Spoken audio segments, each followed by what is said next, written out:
Yo, yo, yo. How's it going? How's it doing? How's it going? How's it doing? Wait. Thinking. Oh.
Other streams, like part 1 and stuff. Adjust some things on my channel. But hey, I'm glad that I got the whatchamacallit here already. It's been a while, Arlecchino. You look well. Did Dottore really have to build his lab right on the sole path between Snezhnaya and Nodkrai? Had to go on a huge detour to stay out of its line of sight. Sounds like an arduous journey. I assume you've brought word from Her Majesty? Of course, all part of the job. Firstly, the Tsaritsa has authorized Fatui Internal Affairs to review Dottore's case. They will reach a formal verdict on whether he has turned traitor and whether he poses a threat to Snezhnaya. While they're working on that, I've been ordered to come and receive the refugees from Nodkrai. They are nearby. My team will escort you to them shortly. Great. Aside from that, Her Majesty has a message for you and Sandrone personally. Huh? Where is Sandrone? She stayed behind to work since I was making the trip anyway. It seemed sensible to have one person on standby at base while the other came out to meet you. Alright, guess that's just how she rolls. In that case, tell her that the Tsaritsa's decree this time is pretty awesome sounding. I think she'll like this one. Still, I wonder what... Wait, what's that? Did one of our troops turn into a monster? What the what? Take him out.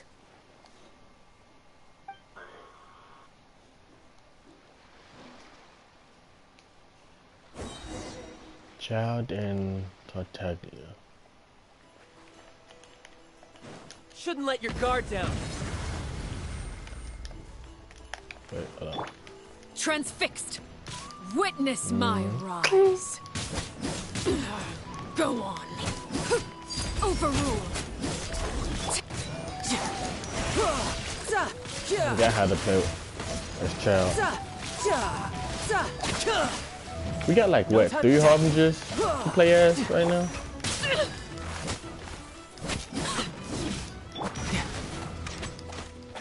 Or 4 if you want to count whatchamacallit. Like since I'm counting whatchamacallit, since I'm counting Scary Moose, but he's an ex-harbinger, I might as well just count Carlabina since he's an ex-harbinger also. Stop that right now. I appreciate the praise, but I am not fighting you today. I knew it. You always want to fight somebody.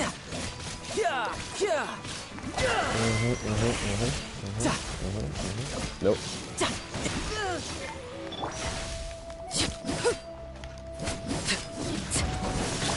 Ouch.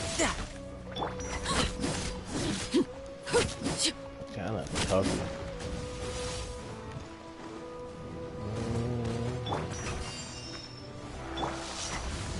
Nope. Boop, boop, boop. Ouch. Brace yourself. This is gonna hurt. Overruled.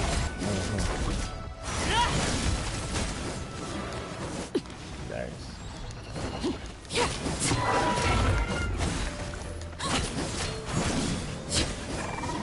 Easy. I can't believe it. He was a living, breathing human one moment, and the next? Another fine piece of work by our dear colleague, I'm afraid. What in the world has been going on in Nodcry? A lot. But long story short, Dottore stole 2 moon marrows that should have belonged to Columbina, then built a 3rd moon marrow of his own to concentrate the Trilunar Authority in his hands. What? What do you mean he built a moon marrow? People build roads and houses, not moon marrows. What's his next DIY project? He's gonna build a god? You could stand to be less surprised. We are harbingers. The work we are engaged in makes the creation of gods seem mundane by comparison. I tell everyone who asks that you once crossed swords with Rex Lapis while serving as a key supporter for Rosaline's plan. But right now, you're acting like a common adventurer. Thanks for speaking up for me. Those 2 really took me for a ride back then. Then again, surely no common adventurer would manage to get tangled up with them the way I did. That's gotta count in my favor, right? It almost sounds like you wish to repeat the experience. I might have to lower my opinion of you. No. I'll stop talking. Please, go on. Dottore is currently still experimenting with his newfound power in ways that continue to corrode the outside world. As for the human mutation, I believe this is simply a consequence of his experiments, and not a strategic move. That radiant beast was once a subordinate of Sandrone's. I suspect he was only allowed to live so that he could become an experimental subject. Nice. Also, those of us who fought Dottore have been afflicted with a curse. As such, I cannot leave Nodcry. This is so much worse than I thought. No wonder Her Majesty's decree is so extreme. While these exceptional circumstances persist, the Harbingers are hereby authorized to use unilateral executive powers. Should Dottore pose a threat, Arlecchino and Sandrone are permitted to eliminate him. My thanks to Her Majesty. I will pass these good tidings on to Sandrone. Her Majesty has also declared that she will refrain from launching an attack on the now evacuated Nodcry due to the presence of unretrieved research material. A wise decision. By the way, how's my old partner doing? I'm assuming they're with you?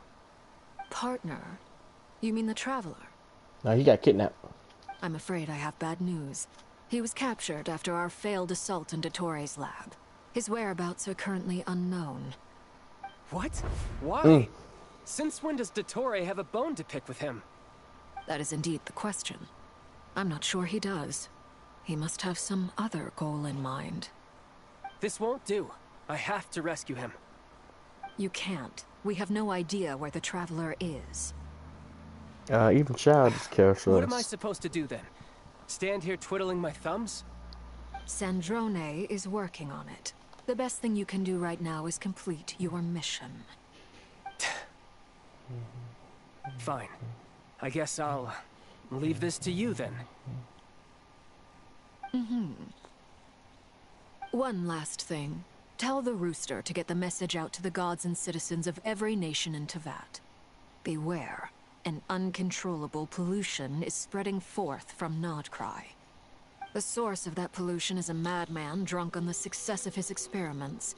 The Fatui and our allies will endeavor to contain the threat. However, if Nodcry falls, things are likely to escalate. Considering Dottore is one of our own, all Fatui stationed in Nodcry consider it our duty to stay and fight him to the bitter end.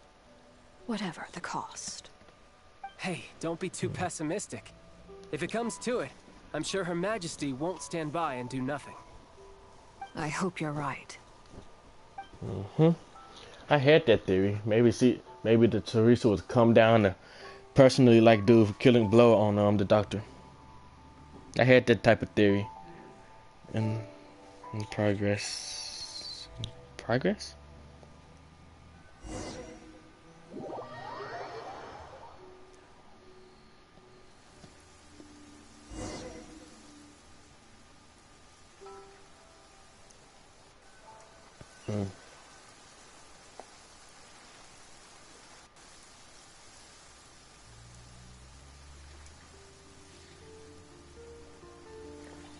You're right on time.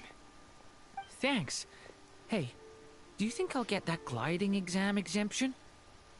I made sure I was on my best behavior in Mondstadt. I landed well outside the city and walked in through the gates. I'll help you apply, don't worry. For now, let's see what we have here. What are the doctor's energy fields even made from? The usual attract and repel principles that govern Kuvaki don't seem to apply to them. They are very mysterious, but ultimately, they appear to be comprised of energies from the three realms. Thanks to research by Master and the Hexen Circle, we know that Tevat's 7 elements are derived from the more primordial power of the Light Realm, which is antagonistic with the power of the Void Realm. Since you have the power of the Dragon Durin within you, I'm sure you can already tell that this energy field contains no abyssal energy. That's true. It's not abyssal energy, it's something pure, wild, and untamed. I've been thinking about something.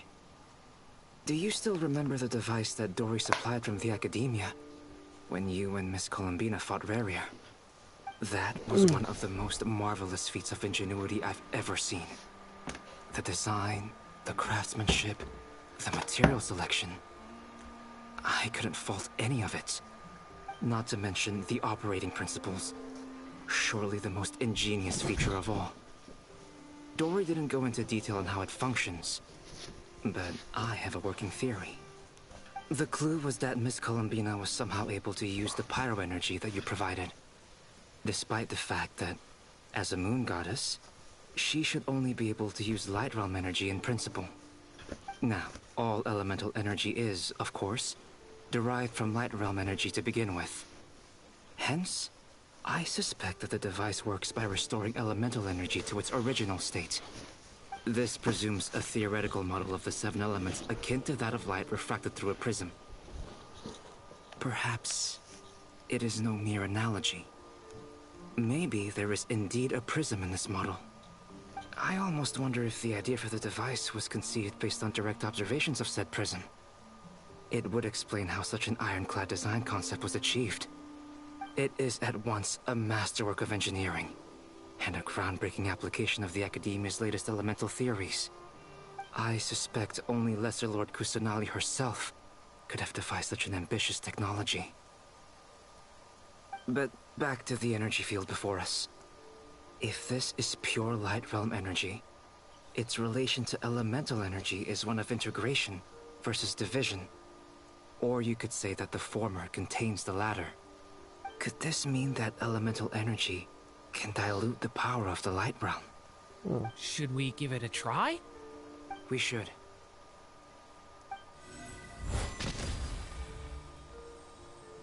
Ha! It works! Clear signs of disruption were detected at the periphery of the energy field. This indicates that elemental energy can disturb or even negate the field. Now you try. Alright, here goes. It's working! Switch to abyssal energy and attack again.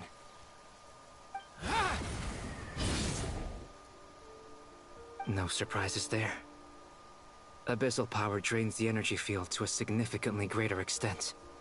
I now feel confident in asserting that the energy field is indeed pure Light Realm energy, and that elemental energy can dilute it. But the energy field is huge. How much elemental energy will it take to neutralize it? We don't have to neutralize it completely. We can try other approaches. That's all for theory. Would you like to continue watching? So you knew I was here. Huh? When did you get That here? guy. A while ago. But Albedo sounded like he was working on his thesis defense back there. Back in Sumeru. You can end a person's whole career by interrupting them mid-speech. Very thoughtful of you. I'm truly touched. Could I ask you to lend me a hand? With what? A little test. Try using Anima to unleash a concentrated assault with circular blades, with the goal of breaking through at a singular point. Oh, nice. Nice! This time it tore through the field. Tremendous. This is a major breakthrough. Should we go through? No. We probably shouldn't risk having mutually antagonistic energies in such close proximity. Durin, you stay here and watch the entrance. Hat Guy and I will go in to investigate. Sounds sensible to me. Keep your eyes peeled, Durin. Don't worry, I got this. You two be careful in there. Just give me the signal if you need help, and I'll dive right in. What do you mean, signal? It's based on a new alchemical concoction I developed last month. When 2 bottles of it are smashed on the ground together, they emit a blinding burst of light. If it comes to that, remember to shield your eyes with your hat. Glad I asked. Thanks for the heads up.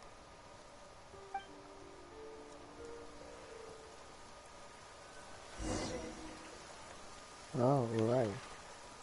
Oh, look at the map. Ooh. You can see the field on the map. That's what I'm liking. Alright. Let's go. Oop. Geo and Anima. Beyond a certain distance, we can't see the opening where we came in. Maybe that's to prevent people from escaping. Sounds like Dottore style to me.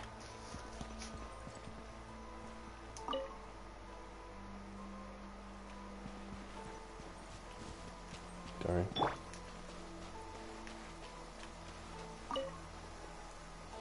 Use Hat Guy because he can fly.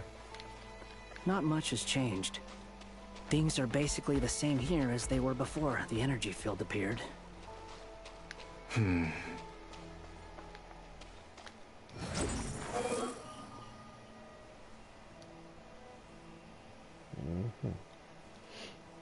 People.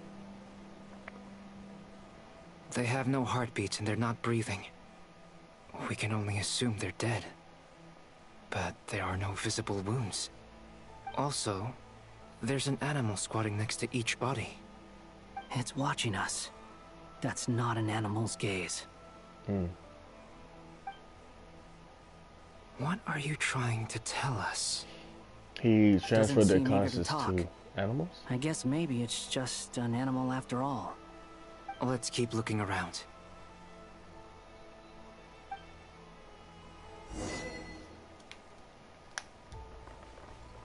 The Heretics Utopia.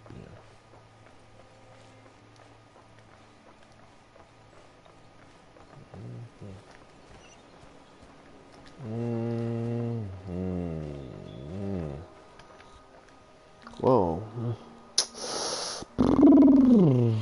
Same situation everywhere. Not a living soul in sight.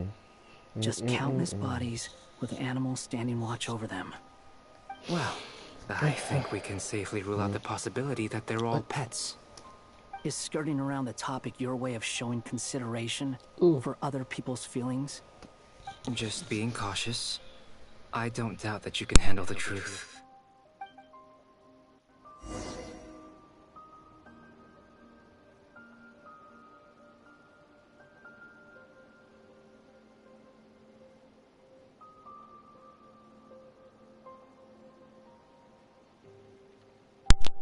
Alright. Just investigating thingies. The wind rises. Ah! Careful. Who thought he was? Help us. What? Oh. Over there. I hear a voice. Come on. Get up there. Woo. Who's almost dead? Help us. Please. What happened here? I don't know. Suddenly, everyone collapsed. Then my line of sight got lower. I still have some of my senses left. I gotta get out of here.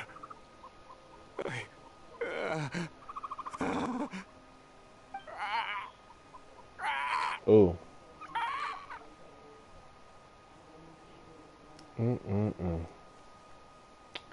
It looks like there's a huge experiment going on inside this energy field.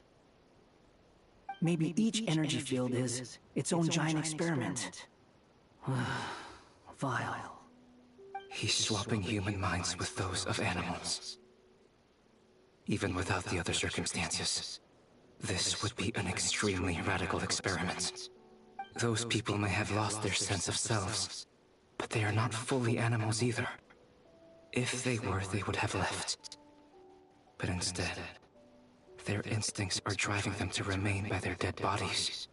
We should go. No sense in sticking around here longer than we need to. Agreed.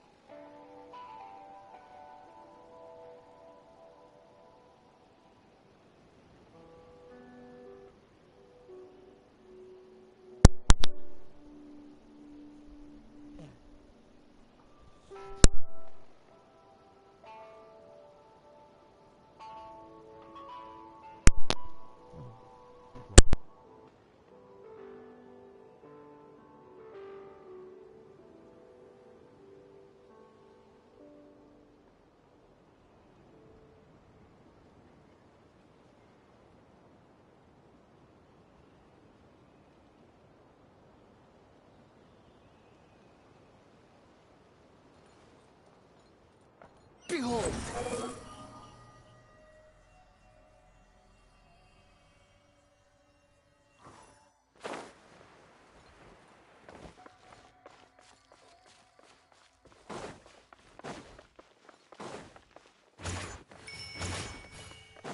The wind rises.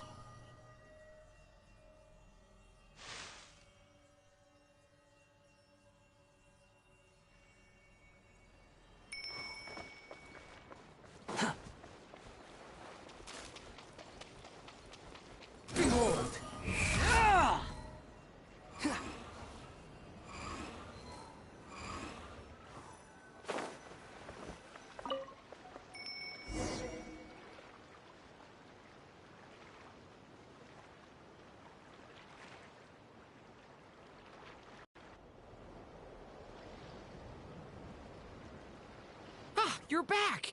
Everything okay? We saw some things that take a strong stomach. Otherwise, we're fine. We should share our findings with the others.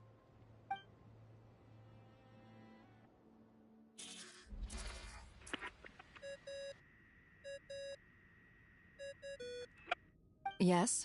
Who is it? Miss Nefer, it's me, Albedo. We found a way to break through the energy fields. With enough control, it's possible to tear them open using elemental energy. Also, we managed to take a look inside.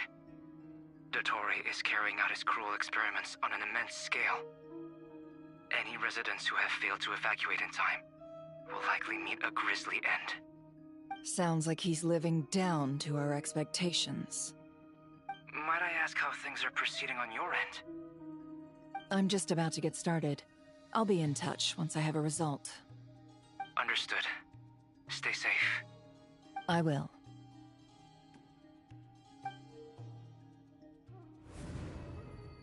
Well, Nefer, I'll link up with you once my tasks are complete. What makes you think I'd need you to do that? I'll need it. And considering the way you approach certain matters, I think you'll be better off with me present.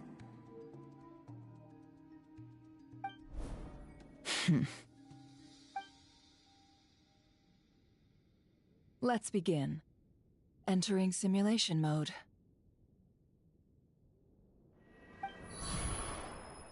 A vast wasteland. Is this the Traveler's inner world? I was expecting something more vibrant, to be honest. Wait, someone's there. What are you looking at? In that case, I'll look at it with you. I want to know all about everything you've seen and experienced. Is there somewhere I should return to? Or should I stay here and be the hero everyone says I am? I don't dislike my current life. Roaming the land, fighting battles, accomplishing missions, earning a living, looking after Paimon. It's not so bad. I guess the only thing that's missing is that you're not here with me. This is the conscious layer, which contains a person's true feelings. It is filled with both longing and kindness. I suppose anyone who lives long enough ends up wishing for someone who can't be there. Maybe it's the only way we can feel truly alive. Time to delve a little deeper.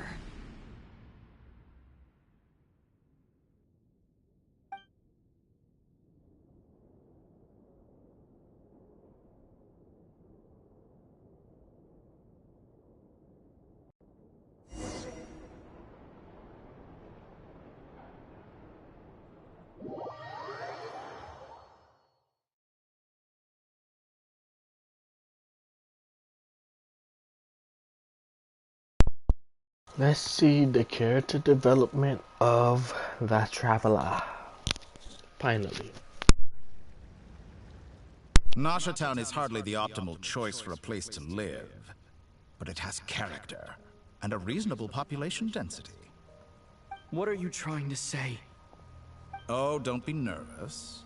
I was just thinking where might make a good starting point for your journey.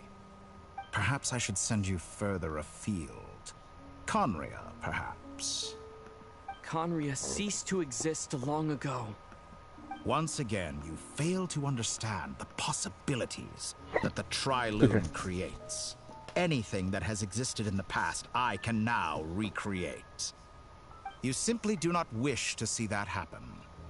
That might be because you miss your sibling and fear getting answers that you are not ready to learn. But this is not for me to judge. If we are to collaborate, we need to maintain an amicable relationship. In a moment, you will be able to... Oh no. What are you... Dang.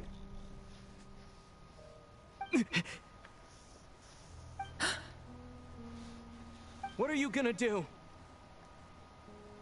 Don't move. Something unwanted has crept into... Oh? Gone as quickly as it came.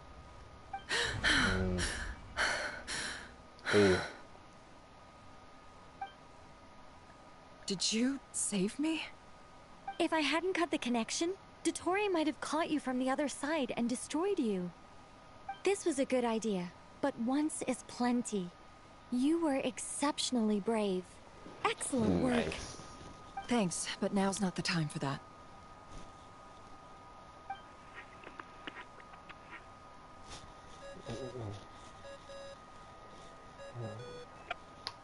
Albedo speaking. I think I know where he is. What is this endless darkness? I can't see anything, even though my eyes are wide open. But why? What happened? Ah, sorry about that. I take it you didn't notice. Just now, a friend of yours took a little peek into your mind. Could it be Nefer? How did she do it? Did she use something as a medium to connect to me? Do you think she's aware of your current circumstances?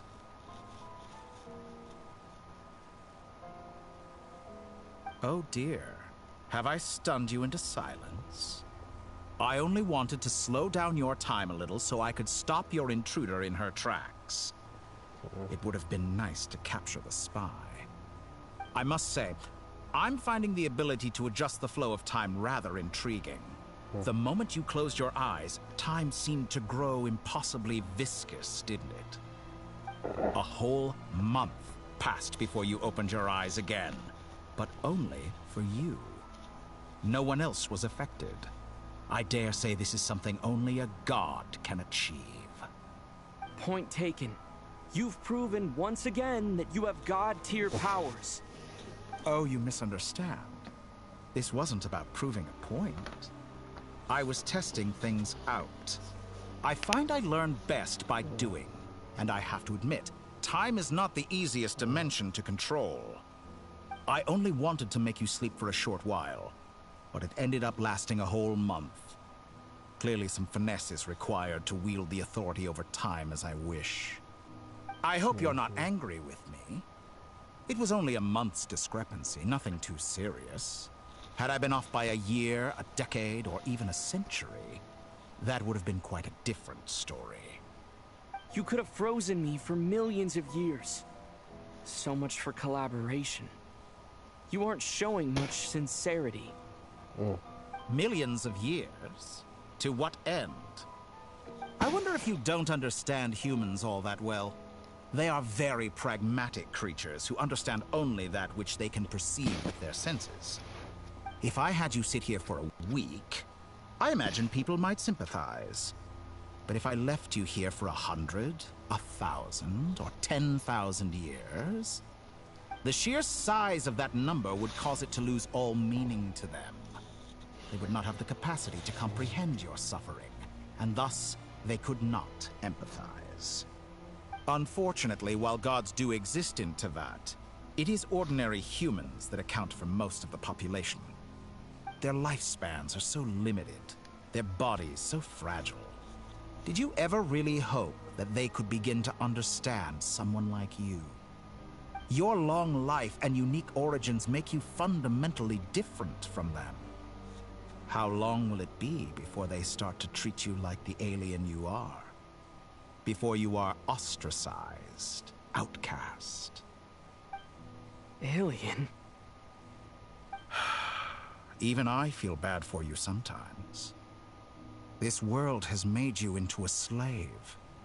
So many times you have served its will, and not once have the powers that be ever thought to grant you the one simple thing you wish for. You have been treated most unfairly. I can change that. I will grant you special privileges, and give you back the status you rightly deserve as a descender.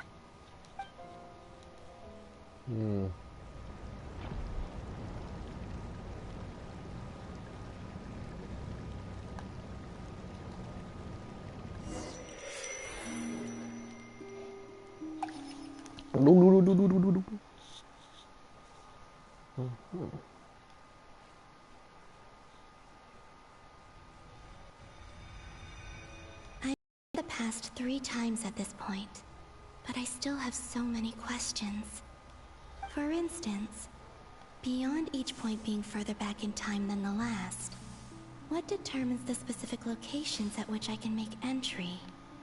So far, the common thread linking all 3 scenarios is that the Traveler has been present. But it's more than that. I know I sensed something familiar around him. Oh, this the beach shells, seashell, something. I'll keep this question in mind as I carry on.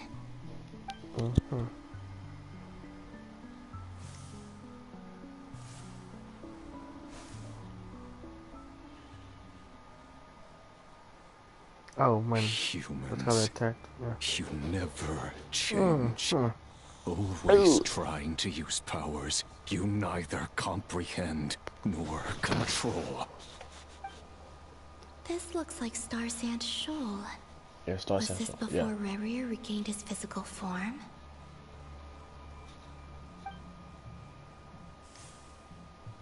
You've messed with the cannon again, huh? Sorry, but this round's not gonna go your way. The cannon. That's right.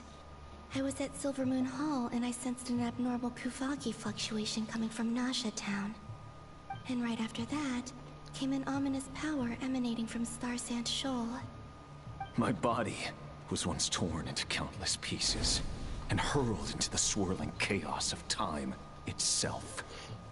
But even so, my life and will were not extinguished. I wonder if I could try to prevent his resurrection. But how would I do it? What can I do, here and now? Traveler! Starting up the beam. Look at that light!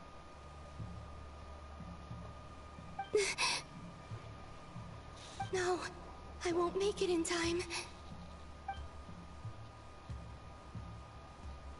He's using the Kuvaki shield, like I taught him. Is he going to use it to block the cannon's beam? He's strong. I'm sure he can manage. But the force released when the beam impacts the shield might lead to collateral damage. Easy Island. The Frost Moon Scions will be exposed to lethal levels of Kuvaki. Yep. A question, if I may. Kind Miss Columbina. When the cannon's Kuvaki beam was deflected earlier, I saw several bolts of energy streak toward Hisi Island, only to be blocked. Did you also have a hand in that? Maybe that really was me after all. Well, future me. But I don't know if I have enough power left.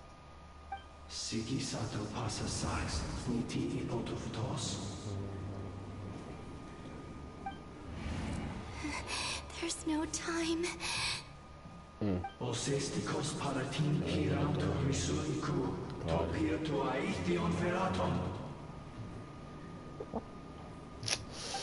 have to make it. Oh, Frost Moon. Oh, great land. Oh, slumbering moonlight of Notcry. If you can hear me, if you can sense my call, then please, heed me once more!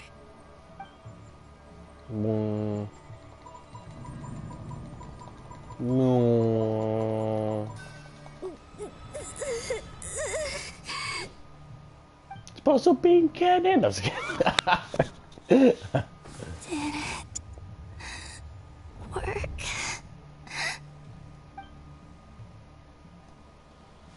Yes. Yes, it did. And drops. Loading.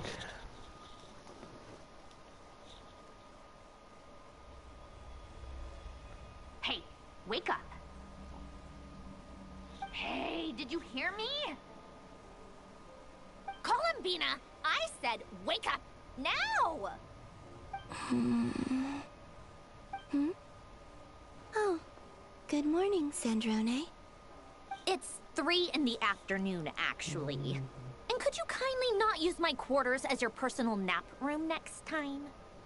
But I feel so safe here. And your coffee, right?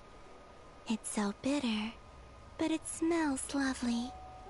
It's like you were raised by wolves in a forest or something. What did you drink growing up? Grass tea?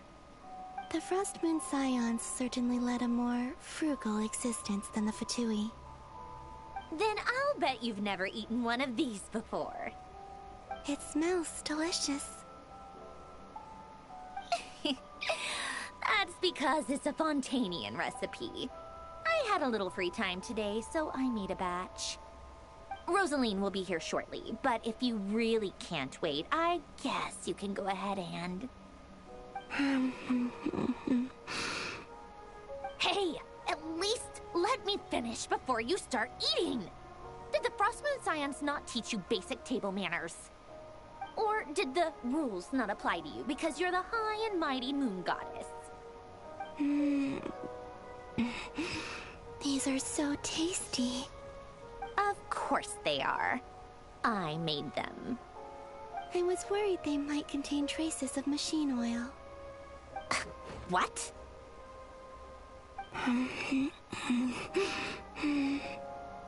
You know, there's something I've always wanted to ask you.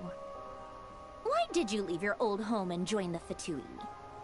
I mean, I'm sure their food was awful, but there's gotta be more to it than that. Well, life there didn't go quite how I imagined. What were you expecting? You're a god. Your followers are gonna make some demands of you, right? Surely you can just answer a few prayers here and there in return for the free food and drink.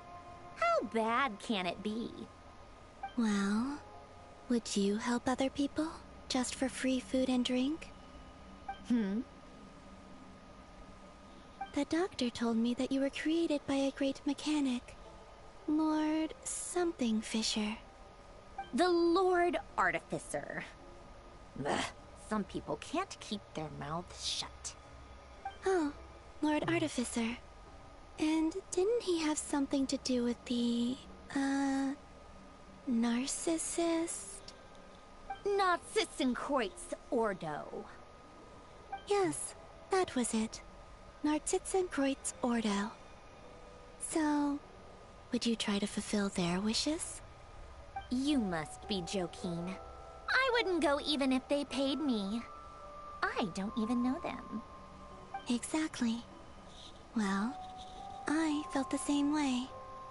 I did not know the people who made demands of me. Huh. What do you know? We're on the same page for once. In his later years, Alan did ask me if there was anything I wanted to do. If I had any wishes of my own. Well, I don't. And I'm not in any mood to fulfill someone else's either. Who's Alain? He was the... You know what? Never mind. You're not gonna remember. Anyway, the point I'm trying to make is... neither of us is the self-sacrificing type.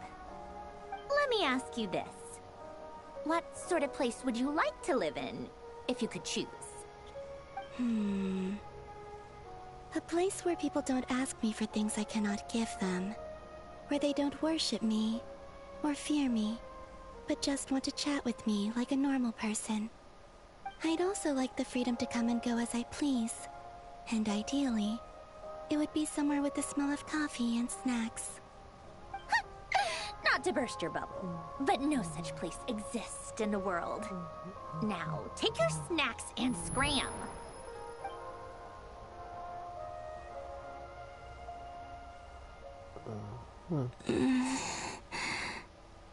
Did I pass out? Of course. I'm back here again. I dreamed of events from my past. Sandrone. Traveler. I miss you all so much. Back there. I guess I managed to harness all the Kuvaki energy on Hisi Island. But... how did I do it? Time is flowing backwards here, and I can use that familiar power to enter the world of the past. That mystery ally everyone talked about. It was me all along. I can sense that there isn't much more power remaining up ahead. What lies at the end of all of this? Will time keep flowing into the past? And... will I ever find my way back?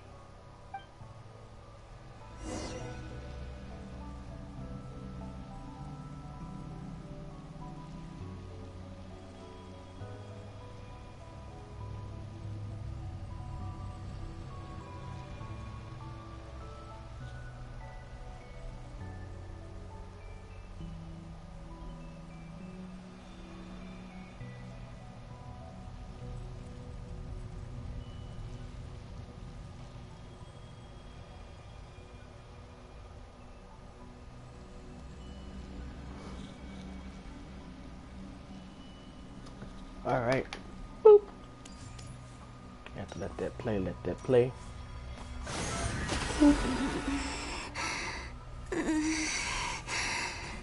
It's getting harder and harder to use my power.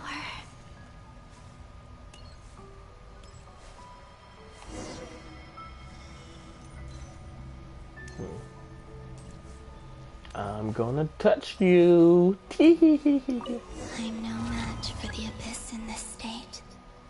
I need to avoid the contaminated fragments.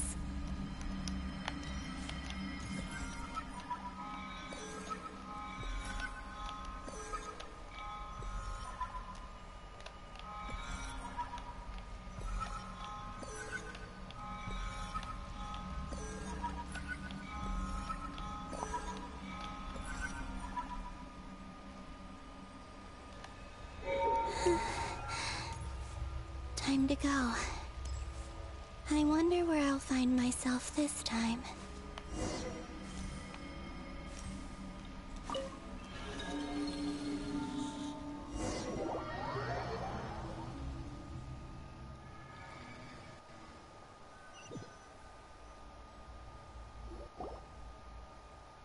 The Final Night Cemetery. This is where Flint's is based.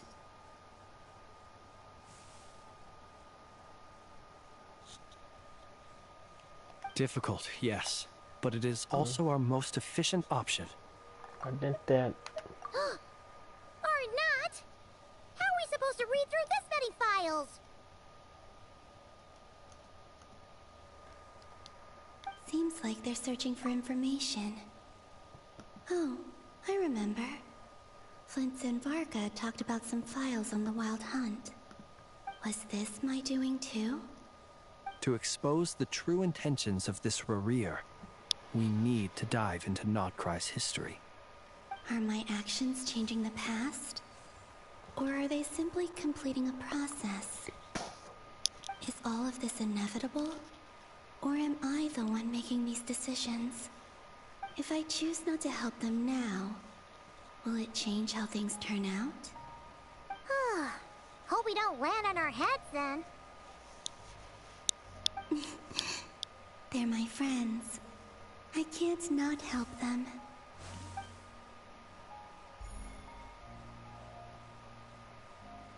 Hmm. Ghost! And the other one was... here. Hey! Another file's moving! You see it's clipping right there, low.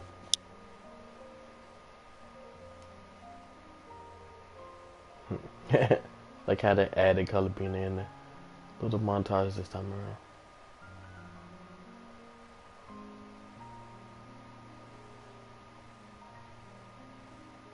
That should do it.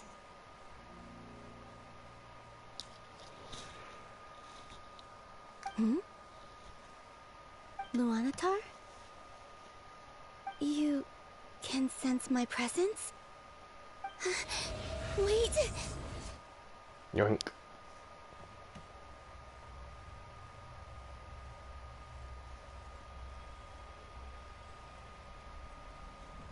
Luanatar. So she's that familiar presence I've been sensing all along. She's always been by the Traveler's side. That explains why the Traveler has been there each time I've entered the past. But why Luanatar? Is it because she has a connection to me as the Moon Goddess's familiar? If so, why not any other Kuhenki? That's...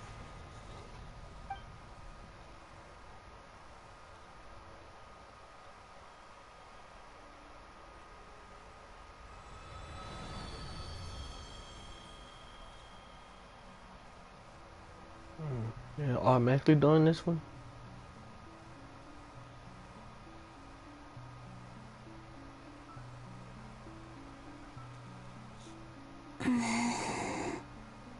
I cannot sense any power up ahead. Just a void, stretching out into infinity. This is likely my final chance to enter the past. It's now or never. I have to find a way back.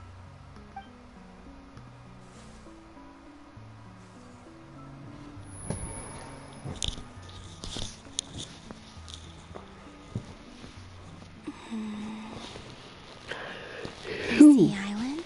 Ooh. How far back in time is this? Where's Luanatar? I can't sense her presence this time.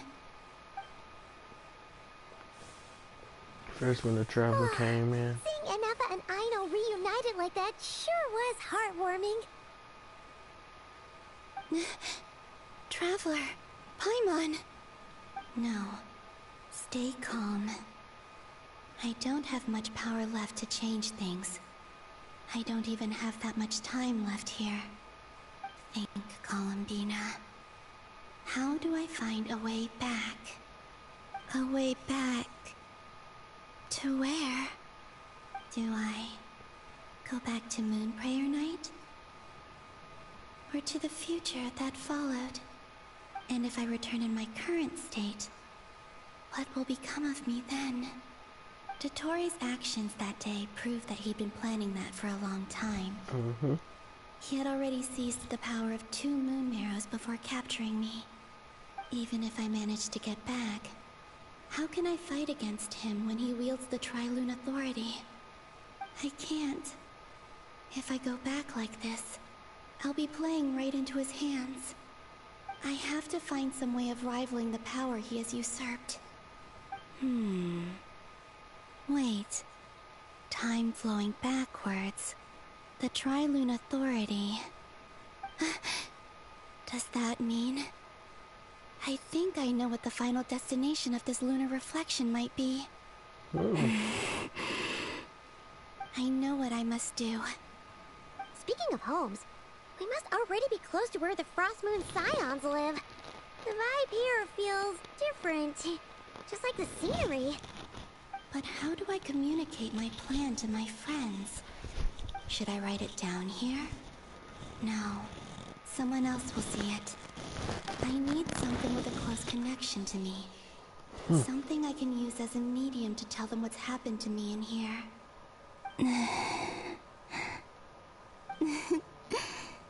Now it makes sense.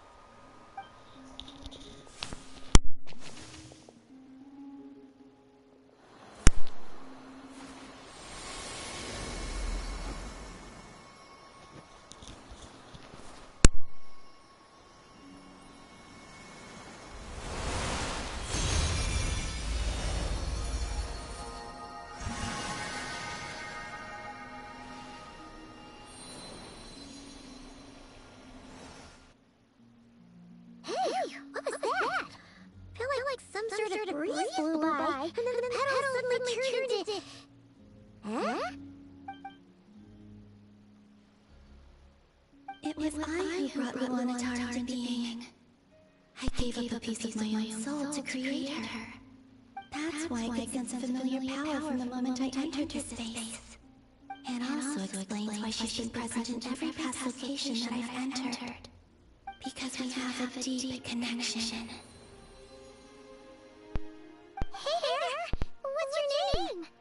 And the reason why there are no more gates to the past after this point is that Luanatar hadn't been born then.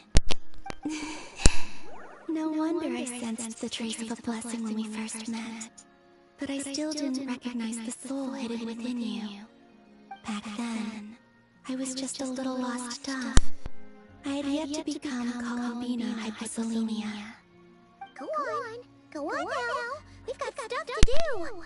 Best to find someone else to hang out with! Hey, you scared it off! I'll be counting on you. Remember to stay by the Traveler's side, guide him, and help him in my stead. Oh, and bring him to the garden where the moon prayer blossoms grow. There's a little lost dove there who will need his help. Ah, so it's part of her soul. Okay, go on.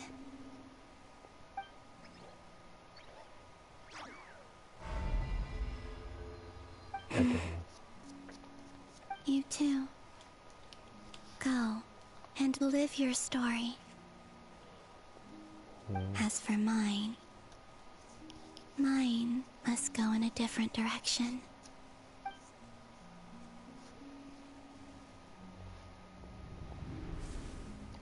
All right. So she know what she must do.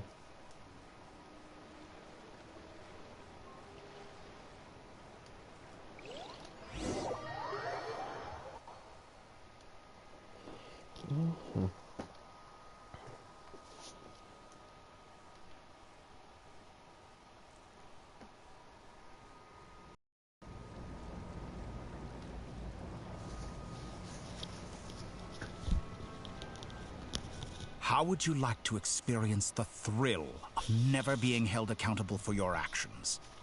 You could crush people like ants without consequence, or tear off their heads or limbs as you please.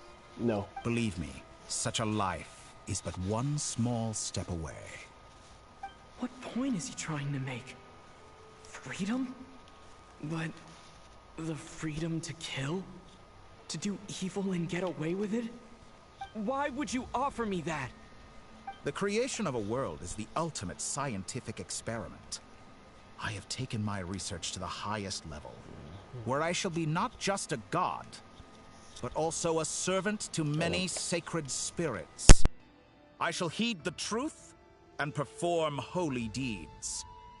A god's laboratory is the perfect playground, but it needs the right occupant to explore its full potential. Mortals are found everywhere one looks. Not so with Descenders. I'd prefer my first guest to be a distinguished individual such as yourself. And I know you could make the most of the opportunities it offers. So the condition for entering the new world is to take innocent lives.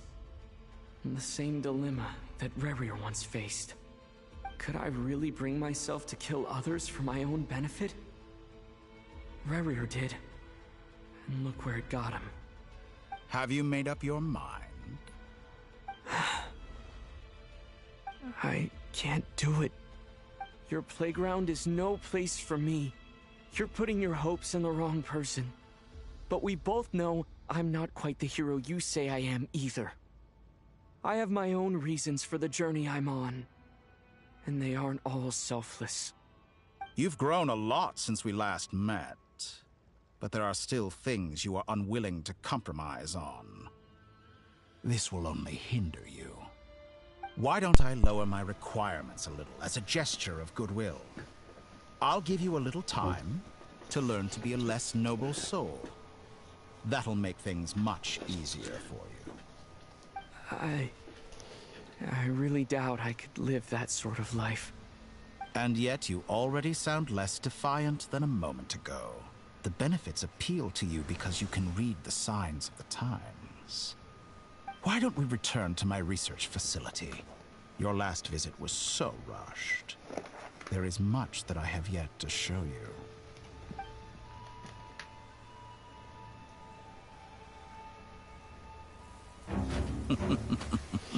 you. Now to that question,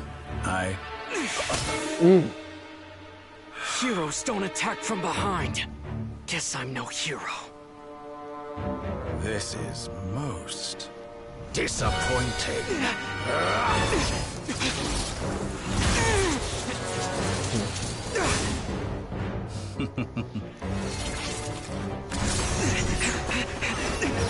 Ooh.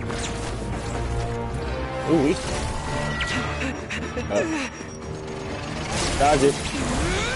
Or, deflect it.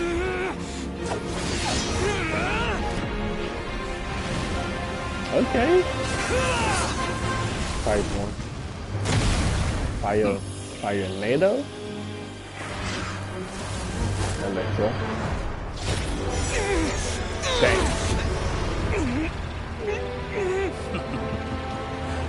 Now then. Ooh. All right. Nice.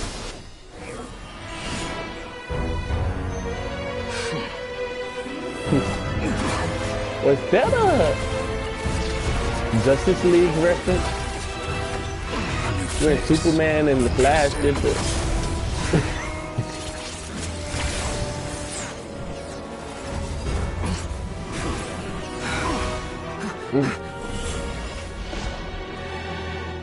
Yes.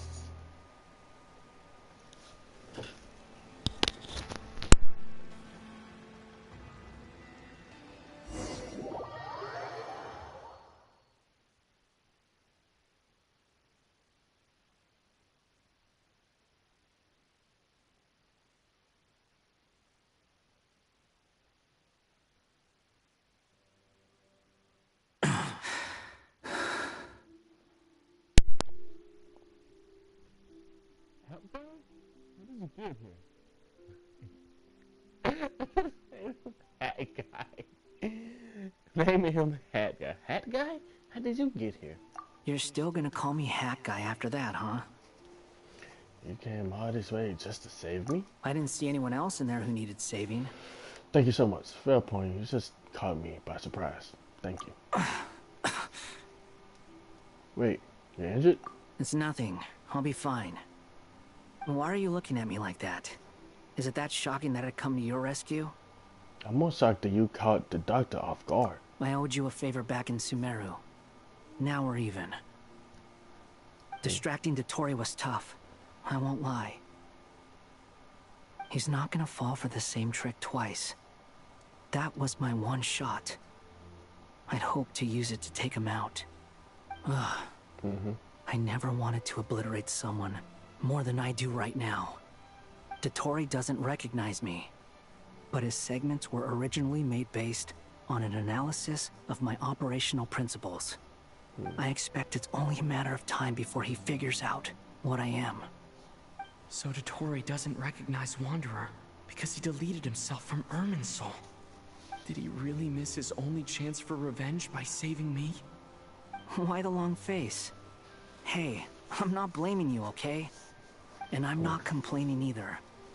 Rescuing you and killing Dottore are equally important goals.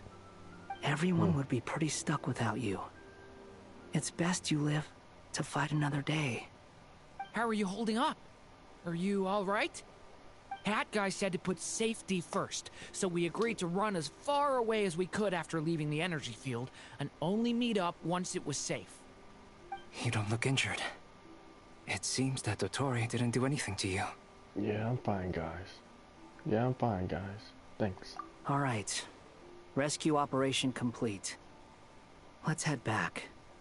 There's a lot more work to be done before this is over. All right.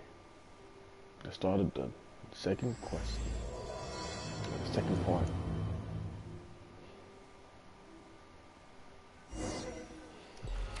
All right.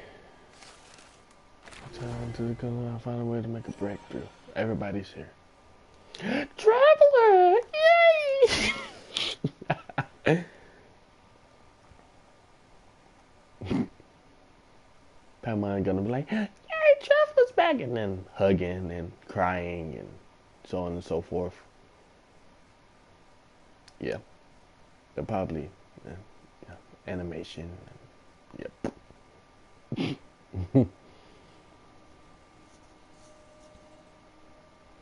The other part say return to the Coratorium.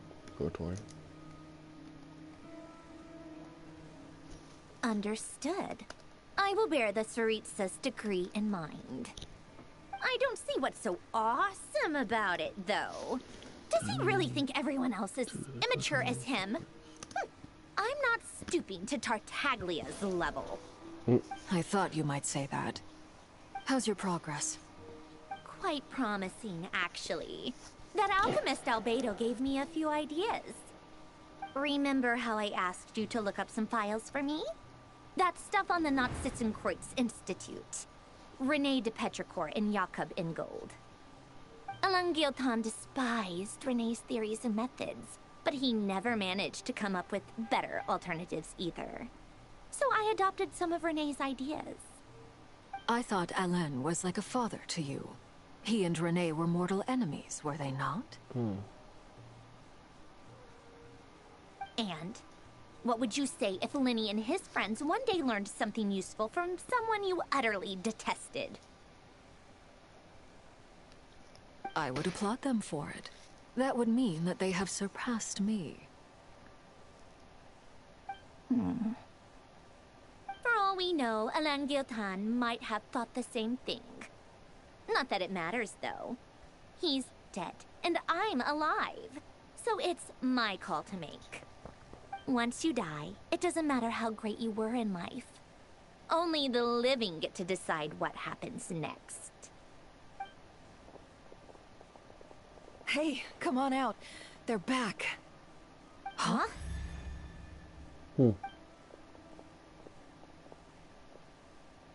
You're back?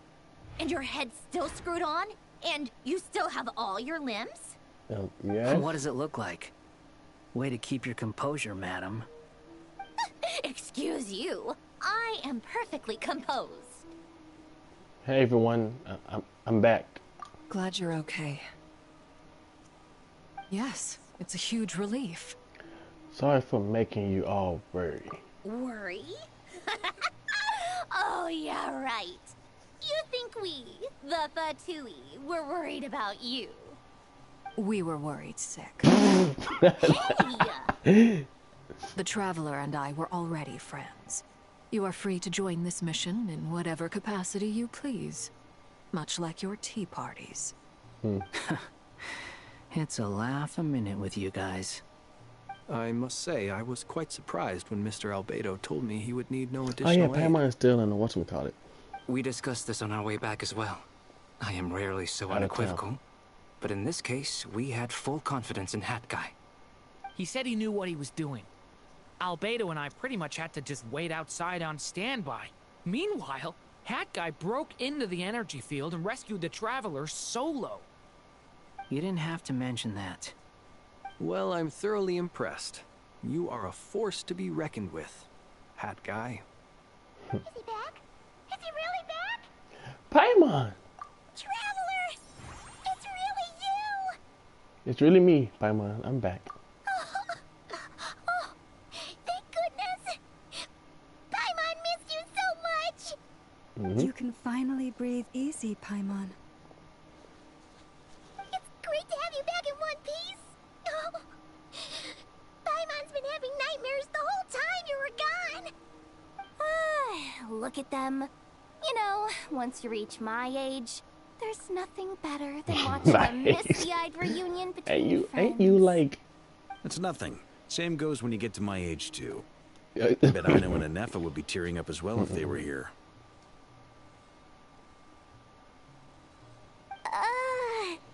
Varka, I'm not sure Anefa can cry. Oh, yeah, good point. Right. Hey, your eyes are looking a little red and puffy. Come here. Let's hug it out. What? Ew, no! No, thank you. You're not my dad, okay? Knock it off!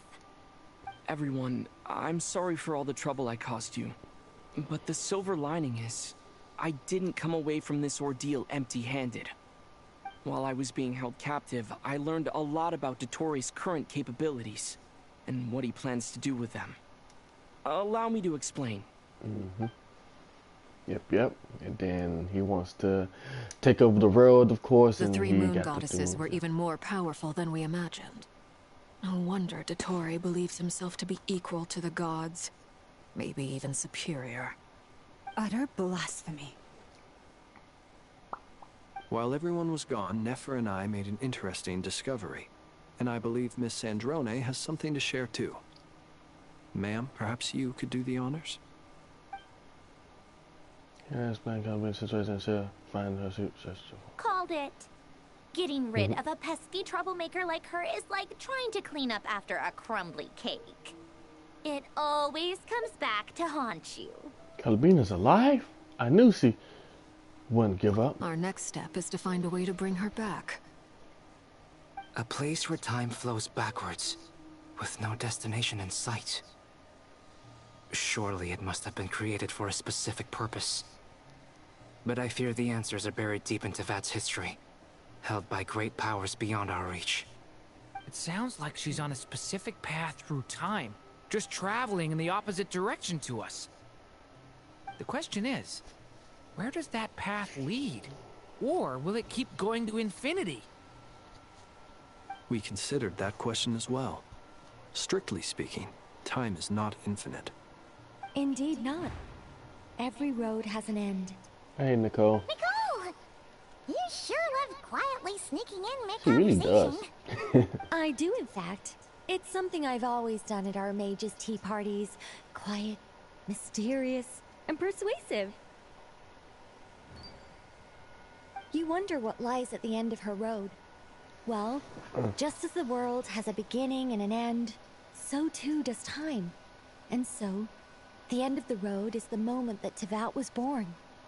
But where Miss Columbina will end up along this road, that depends on where this particular river of reverse time began. What about the original moons and the moon goddesses? Do they have a beginning too? All things do. In the beginning, no moons adorned the sky. It was the Dragon King Nibelung who raised the 3 moons into the heavens, and thus were the moon goddesses born. They were shadows of the planet, born to wield Nibelung's authority and oversee the world on his behalf. They were extensions of his will, manifestations of his majesty. But then one day, they disappeared just as suddenly as they had once been brought into being. Nobody knew where they had gone.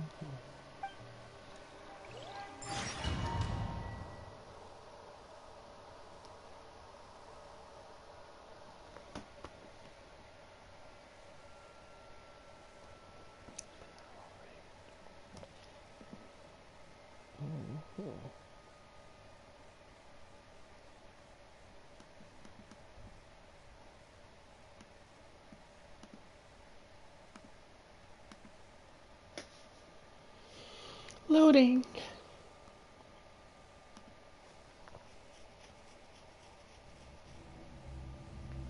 Like I thought. No more paths back to reality have emerged since.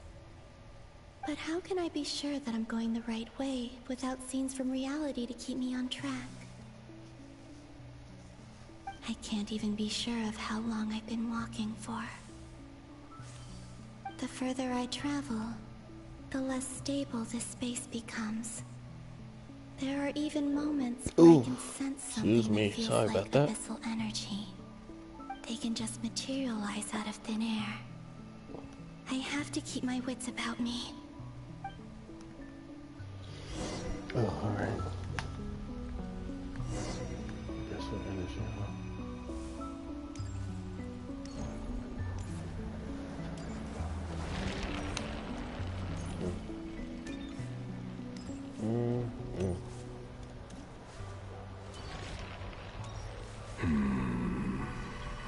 You're here? Is that the ray here of Solnari? I can't believe. Wait, thanks. She was about to say something. Hold on. You are the moon goddess. But how? Hold up.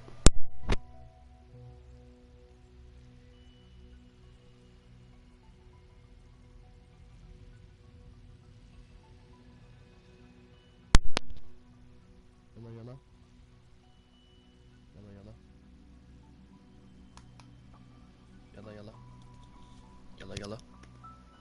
Sorry for yapping. I mean, not yapping. Sorry for yapping. I mean, not yapping. I'm trying to. Okay, yeah, there we go.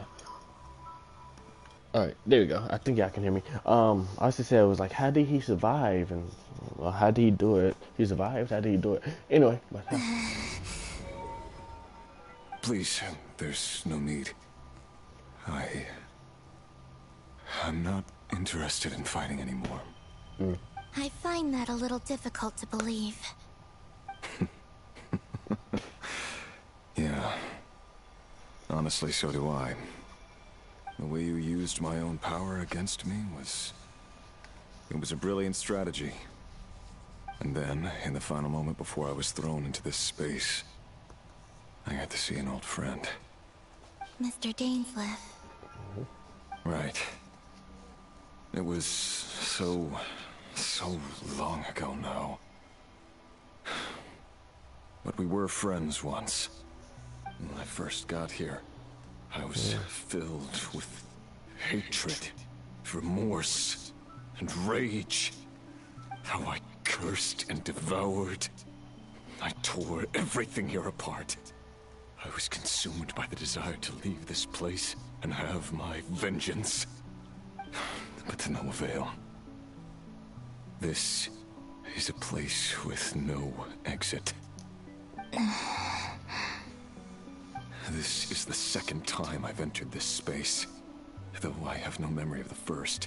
I was torn to shreds the moment I entered. But this time I survived. It must be partly because of this new body. And partly because of all the Kuvaki I absorbed in Nodcry. Are you the source of the abyssal power in here? Not all of it. Some is from when I first arrived here and tried to destroy everything. But there was already a degree of abyssal power here, before I entered. And like a venomous snake baking in the merciless sun, it tried to slither into my shadow. Tried to? So, you rejected it? Yes. Because after that, the world suddenly became silent for a moment. What do you mean? The voices in my head, they were gone. And then, I saw her. Her? Thelindis. My former lover. Never mentioned that she saw a memory of Thelindis leaping into the moon's reflection. Her afterimage. I'm sure the real her is long gone. She was just an ordinary Conrian. She couldn't have survived here for very long. Anyway, why have you come here? Didn't you know it was a dead end? Escaped through the moon gate. My friends would have been in far greater danger. Oh, I see. Because of your power. The power of a moon goddess. What? You'd like to know how I know, wouldn't you? The one who resurrected me said so. I could hear a deep lust for power in his voice. Doctor. Do you mean... Dottore? Dottore. So that's what he's called. He'd been collecting fragments of my body for a long time. All so that he could resurrect me at the moment of his choosing. I had no interest in his research. But being as corroded by the Abyss as I was, we were aligned as far as hunting the moons and recovering my strength were concerned. So that's why the Wild Hunt suddenly became so active in Nodcry. When I left the Fatui in my weakened state, Dottore must have felt that his time had come. Moon Goddess, could I ask a favor of you? What? I know this is a lot to ask, especially from someone who tried to kill you. If you refuse, I won't fight it. But this is the only thing I desire now.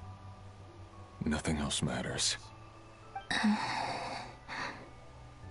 What do you want? I'd like you to take a message to Thelindis for me. Thelindis? But... Yes, she's dead. But like I said, I saw her afterimage. I can sense that some part of her soul remains here. Far, far ahead. Why don't you go and speak to her yourself? I can't. I don't know why, but I can't move freely in this space as you can. All I can see is a glimpse of her, walking away. Just like the moment when I last saw her in life. In return, I will clear these abyssal obstacles for you. No, not in return. I'll clear them for you, whether you want to help me or not. It feels like something I ought to do. Why? Yeah. Why, indeed. I've been asking myself that question a lot recently. Why did I do the things I did? I'm tired of it all. Tired of the person I became. People used me. And then I turned around and started using others. I hurt a lot of people. I think I grew tired of it long ago. But I wouldn't admit it to myself. And ultimately, that's how I ended up here. What do you wish to tell her? All of it. My past. My mistakes. Everything that happened after we were separated. Is it okay if I give her the abridged version? Yeah, I'm sure there's plenty you can skip over. Just tell her the important parts. Whatever you think that means. Like the part where you relentlessly tried to kill us? It's up to you. Love demands honesty. But my relationship with Thelindis was built on lies. We hid too much from each other. But after living my whole life in the shadows, I don't want to hide anything anymore. I will do my best.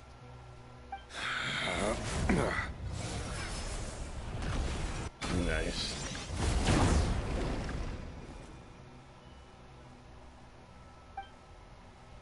Nice. There. The Abyss will no longer stand in your way. Even though Mr. Dainsliff felt he had to fight you, I think he still regarded you as a friend. Dane? He said that you betrayed him. But he also felt great remorse at never having understood what you were truly going through. Why tell me this? Because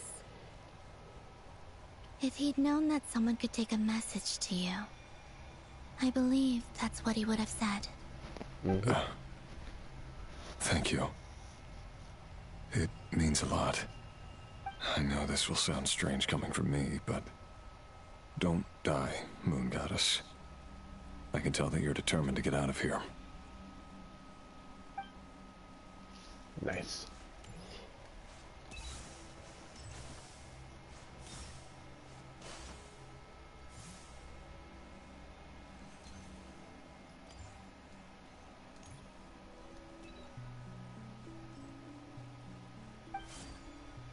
Walking through the barren plains. He kept his word. The Abyss is no longer obstructing my path.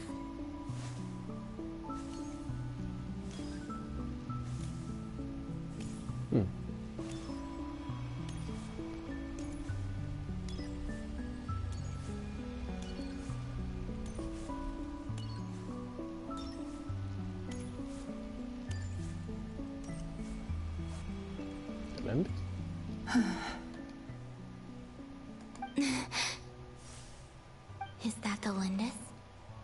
She wasn't far off at all. And yet, they can never meet. Hello, Miss Thelindis. Who are you? How do you know my name? I've never seen anyone else here before. You can call me Columbina. I promised Rerir that I'd bring a message to you. Rerir?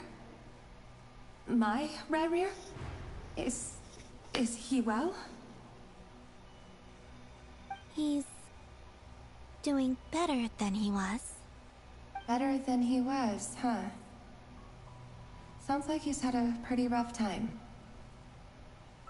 Others have had a rough time on his account too. In many cases, their time ran out because of him.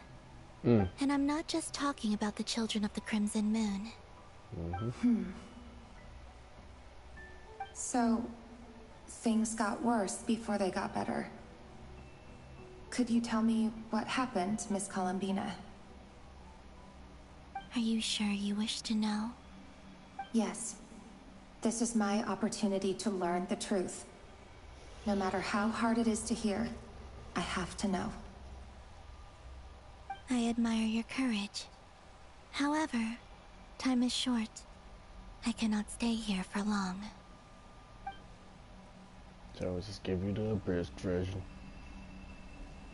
Yada yada. Rerir had seeds of hatred in his heart. and many people nursed them for their own ends. On some level, everything he did was to try and find a way to see you again. But in the end, he came to regret his mistakes. He wanted to apologize for hiding his past from you.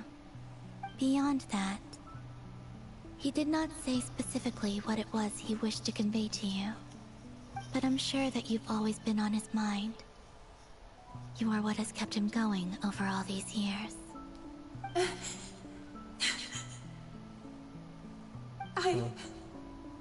I'm sorry, Miss Columbina. This is so upsetting. I'm not sure how to put my feelings into words. It's all right. I understand. Well, that's everything from me. So, I guess I'll be... Wait.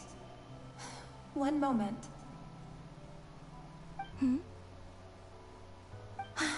Time flows backwards here. The road ahead only leads further. Yeah, I know. And further into the past. I know. I intend to reach the end of that road. Without a moon marrow, without the 3 moons' power, you won't make it far. Wait, unless... Are you one of the moon goddesses? Yes. You could say that. I see. I often think to myself, if life is like a train ride, why haven't I reached the terminus? Where am I even going? And it's not just me. It's this whole place. Wherever it is, it seems like it's existed forever. It's such a mystery. Where is it going? I must seem so ridiculous. I can't answer these basic questions, and yet I jumped right in here without hesitating. Only to be torn apart the moment I entered by powerful energy currents. Only my soul remains now. Thinking back, I was suddenly overcome with fear and terror in that moment. Perhaps I too became bewitched by the abyss. I may have been the leverage it needed to control Rayrir. I used to be a researcher at the Universitas Magistrorum in Conria, researching the iridescent moon's marrow. Eventually, I came to the conclusion that time in here flows in reverse. Rayrir was one of the Finster King's retainers. With me, he was in an impossible position. It plagued him constantly. I wanted to help him escape his lot in life. I wanted him to be happy, so I thought I'd use this place to return to the past. At the time, I thought I could just go back to the day that the Finster King first found the princess. It was only after meeting the princess that the Finster King started going too far with his research into the abyss. The princess. That was the day all of our woes began. What's them call it? I thought Twin, I could stop the I believe. King from ever meeting her and Yeah, the solve twin. everything. I couldn't kill My the Finster brain's King not braining. himself, so I had to find another way to save Rayrir. That's why I wanted to go back, to kill the person who had brought new possibilities to our realm. Did her voice just change just a tiny bit right there? I'm sure it was a futile endeavor. Or am I tripping? But the abyss probably enhances the basest human desires. Okay. So I naively hoped I could change everything. But I was simply too weak. Like a speck of dust against the whole universe. Look at me. I didn't even survive the journey here. Not physically, at least. I know I'm never getting out of here. But you're different. You can make it, and I want to help you. I owe you that much. How do you plan to help me? Have you noticed the golden energy that exists here? Based on my past research and my observations since coming here, I believe they carry you forward faster. I can share what I've learned, and help you understand the pattern in which this energy appears.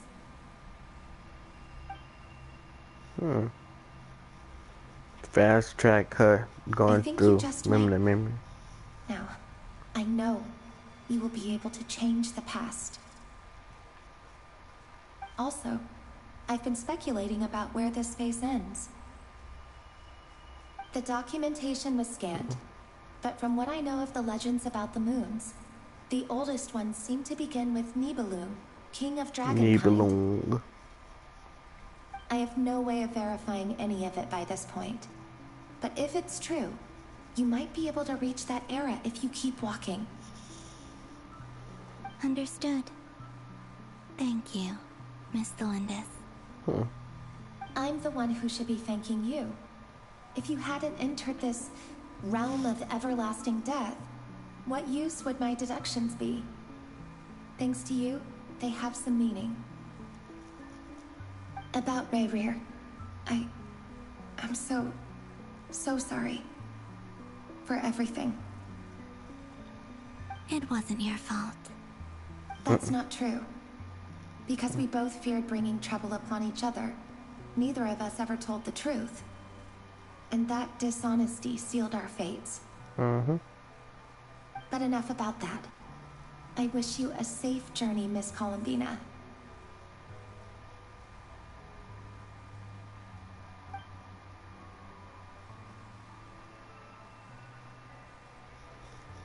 Columbina. And may the outside world never have to experience pain like this again. Rayrir, you're there, aren't you? I cannot see you, because you exist in the future. I expect we'll be trapped in this prison of space-time for all eternity.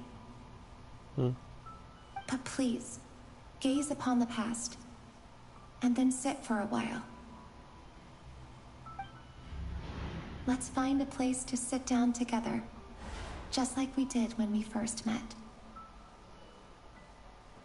Nice.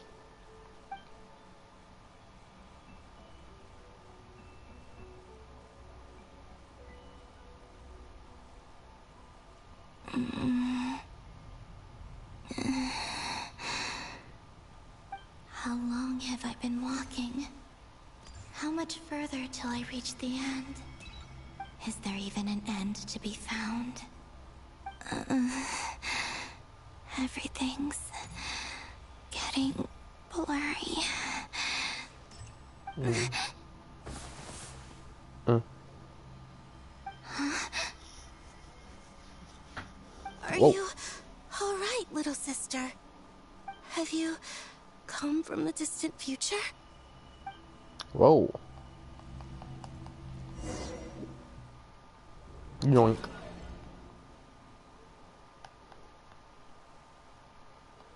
You go that flower again.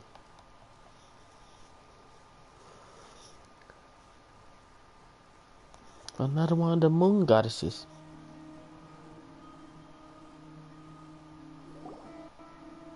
You in the curatorium? So, how exactly did the moons just disappear? Shouldn't it be a little harder to get rid of major creations like moons? The world is a vast and ancient place. On a certain scale, all life lasts for but a fleeting moment. Miss Nicole explained that the moon goddesses likely perished in the War of Funerary Flame. The moons themselves were also destroyed at that time, save for the Frost Moon, from which a new moon goddess was later born. Am I missing something then? 'Cause the stories say that the moon goddesses were born on the moon, but doesn't Columbina say she was born in Nodcry? Huh. You're right. Why do their birthplaces differ? What's the difference between the two generations of moon goddesses? Also, remember what Sandrone said? Her scans detected 4 moons. In other words, 4 moon marrows. Technically, the result of the scan means that 4 moon marrows were detected and positively identified as moons in that moment. In other words, this piece of information alone isn't enough for us to know how Miss Columbina is doing right now. Yep. We have no way of staying up to date on whether she's dead or alive. She's on her own for now. But at least she's trying her best to get back to us. Yeah. She's a tough cookie. And a sore loser, too. We have to trust that she'll find a way. Because we really need her power. As much as it pains me to say it, we've got no chance of beating Dottore in a straight-up fight. He's much too powerful. It wouldn't even be close. That maniac is going to devour everything in his path until he reaches us. We need to find someone or something that can stop him before he does anything worse. I'll be frank. Our only hope of defeating this false god is with a real moon goddess on our side. I'm not just saying this because Columbina's a friend and I want her back safe and sound. It's just the truth.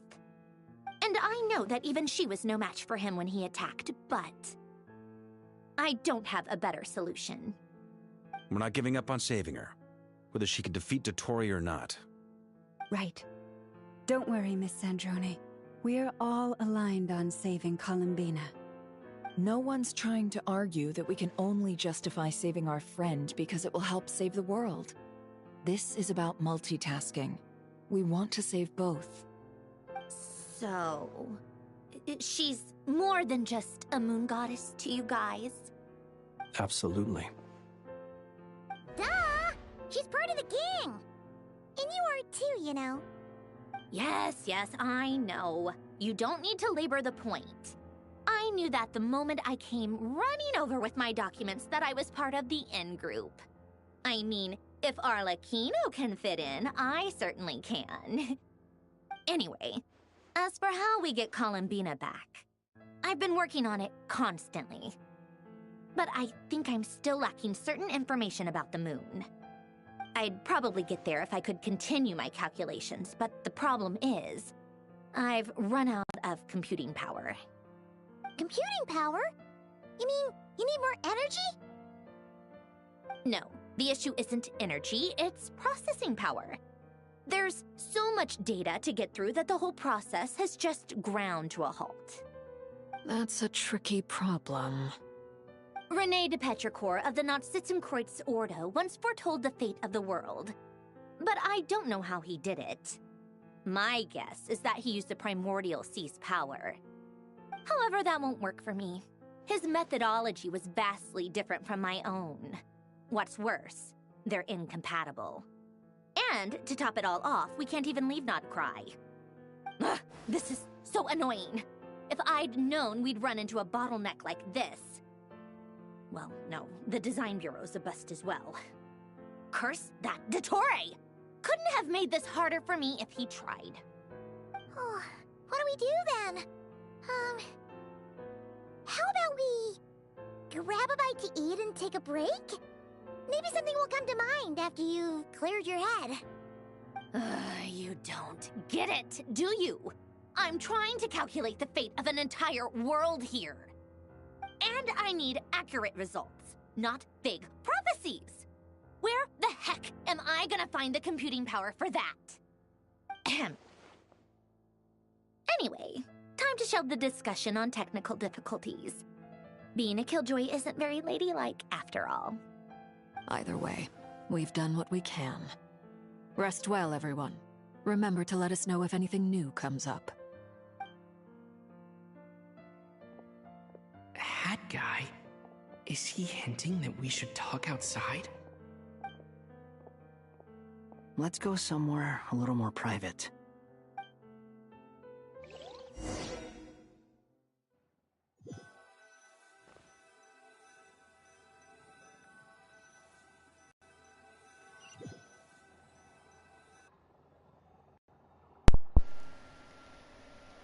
You want to talk about? You know that Dory went back to Sumeru, right? Yeah, she said so. Yeah, she mentioned she was planning to head back. Things aren't looking good for Notcry. She's gone to spread the word so that Sumeru has a chance to prepare for the worst. From what I know of Dottore, there are two possible reasons why he hasn't made a move yet. One is that he's still working through some kinks in his new powers. The other is, he wants to see how we're going to react. He'll easily devour everything eventually, so I guess he's in no rush to make it happen. The first false god he made was me. Now it's his turn. Even though my records were erased from Irminsul, Dottoro's ideas haven't changed one bit. He once told me that becoming a god was like turning yourself into a hungry wolf or giant serpent to devour the moon. Clearly, he began studying the moon goddess's powers long before he even tried making a god. He's always wanted to get his greedy hands on divine authority one way or another. And in the end, he devoured the moon where I failed. In the desert of Sumeru, there is a chessboard built by King Deshret, also known as Al-Ahmar. I don't know if it was a real game, or if he was just trying to challenge his servants and citizens in some way. But creating games and setting rules, gods do that as a matter of course. That's the kind of power Dottore craves. Now he has the Trilunar Authority. His power is leagues beyond the common people. I don't think there's any point in other nations rushing to the front line. They're better off focusing on defense and hoping they can fend off any threats that spill out from Nodcry. Either way, Dori will inform Lesser Lord Kusanali, and she will contact the other gods in turn. The Seven will have some recourse available. If nothing else, their protection should keep the rest of the world from descending into chaos as quickly as Nodcry has. So on the bright side, even if Nodcry is doomed, your friends in other nations won't be in any immediate peril. That's good to know. But I'm not ready to give up on Nodcry yet. There's a word for people who refuse to let anything go. It's called being greedy. Maybe it sounds greedy to you, and probably naive too. But whatever you call it, that's what gives me the determination to keep fighting. Battles are fleeting, but the will to fight is a long-term commitment. Give up for even a moment, and your resolve will shatter. Why do you always feel the need to do the right thing? No one is born to be a savior. I mean, who's gonna criticize you if you fail, or give up? Don't take this the wrong way, but Dottore said something similar to me. I guess the Fatui attracts people who don't believe in saviors. Not necessarily. It's less about belief for me. I just want to know how determined you really are. After all, I don't owe anything to anyone else here. Only you. You look kinda worried. If your arch-nemesis was about to achieve their ultimate goal, I think you might feel a little worried too. That's true. Dottore is about to become an omniscient, omnipotent deity. That's gotta be a bitter pill to swallow. Still, you're calmer than I expected. Obviously. I have to admit that my past self was a reckless fool who misunderstood not only the point of revenge, but how to achieve it.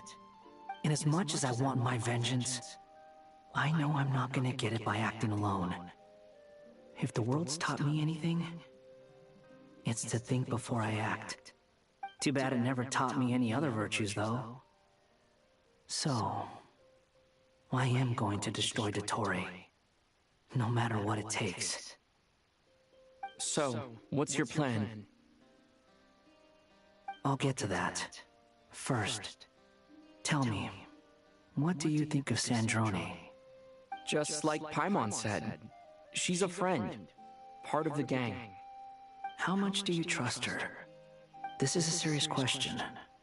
Think carefully before you answer. Although she's with the Fatui, she has her own values, and she's helped us a lot. If nothing else, she's clearly going the extra mile for Columbina. I see no reason not to trust her. If you say so. In that case, the three of us need to talk. I have some thoughts about her computing problem. It can be solved, but it will come with a cost. How much? If I can afford it, I'll cover it. Sometimes your heroism really backs me into a corner. You know that? Come on, let's go talk to her.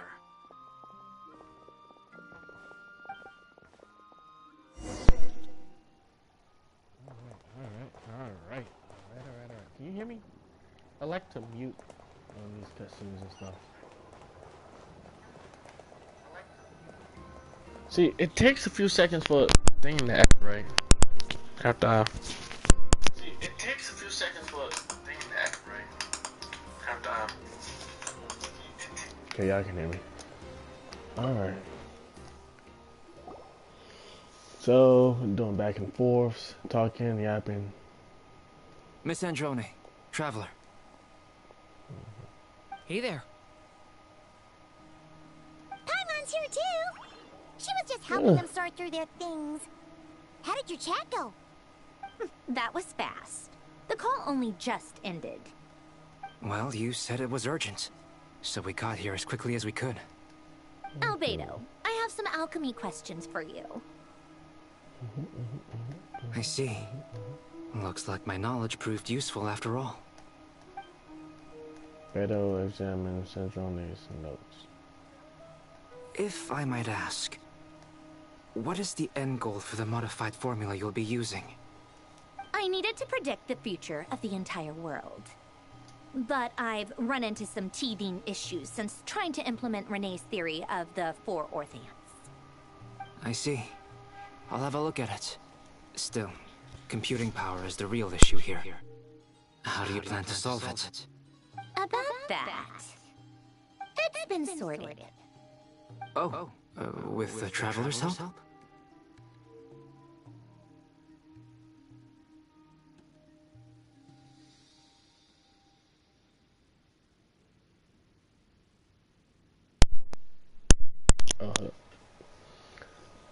You overestimate me, Albedo. Wait, what he say? You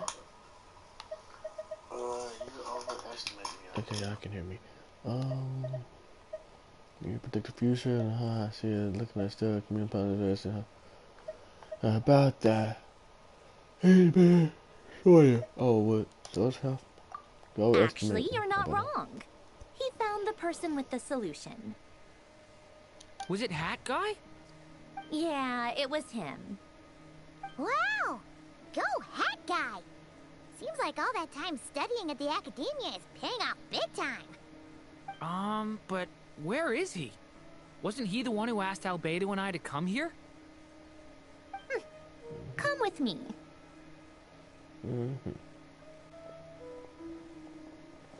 Like a boy band. I don't know why I wanted to say that. Hat Guy? What's happened to him? Hat Guy! Can you hear us? No response. I guess he's in hibernation.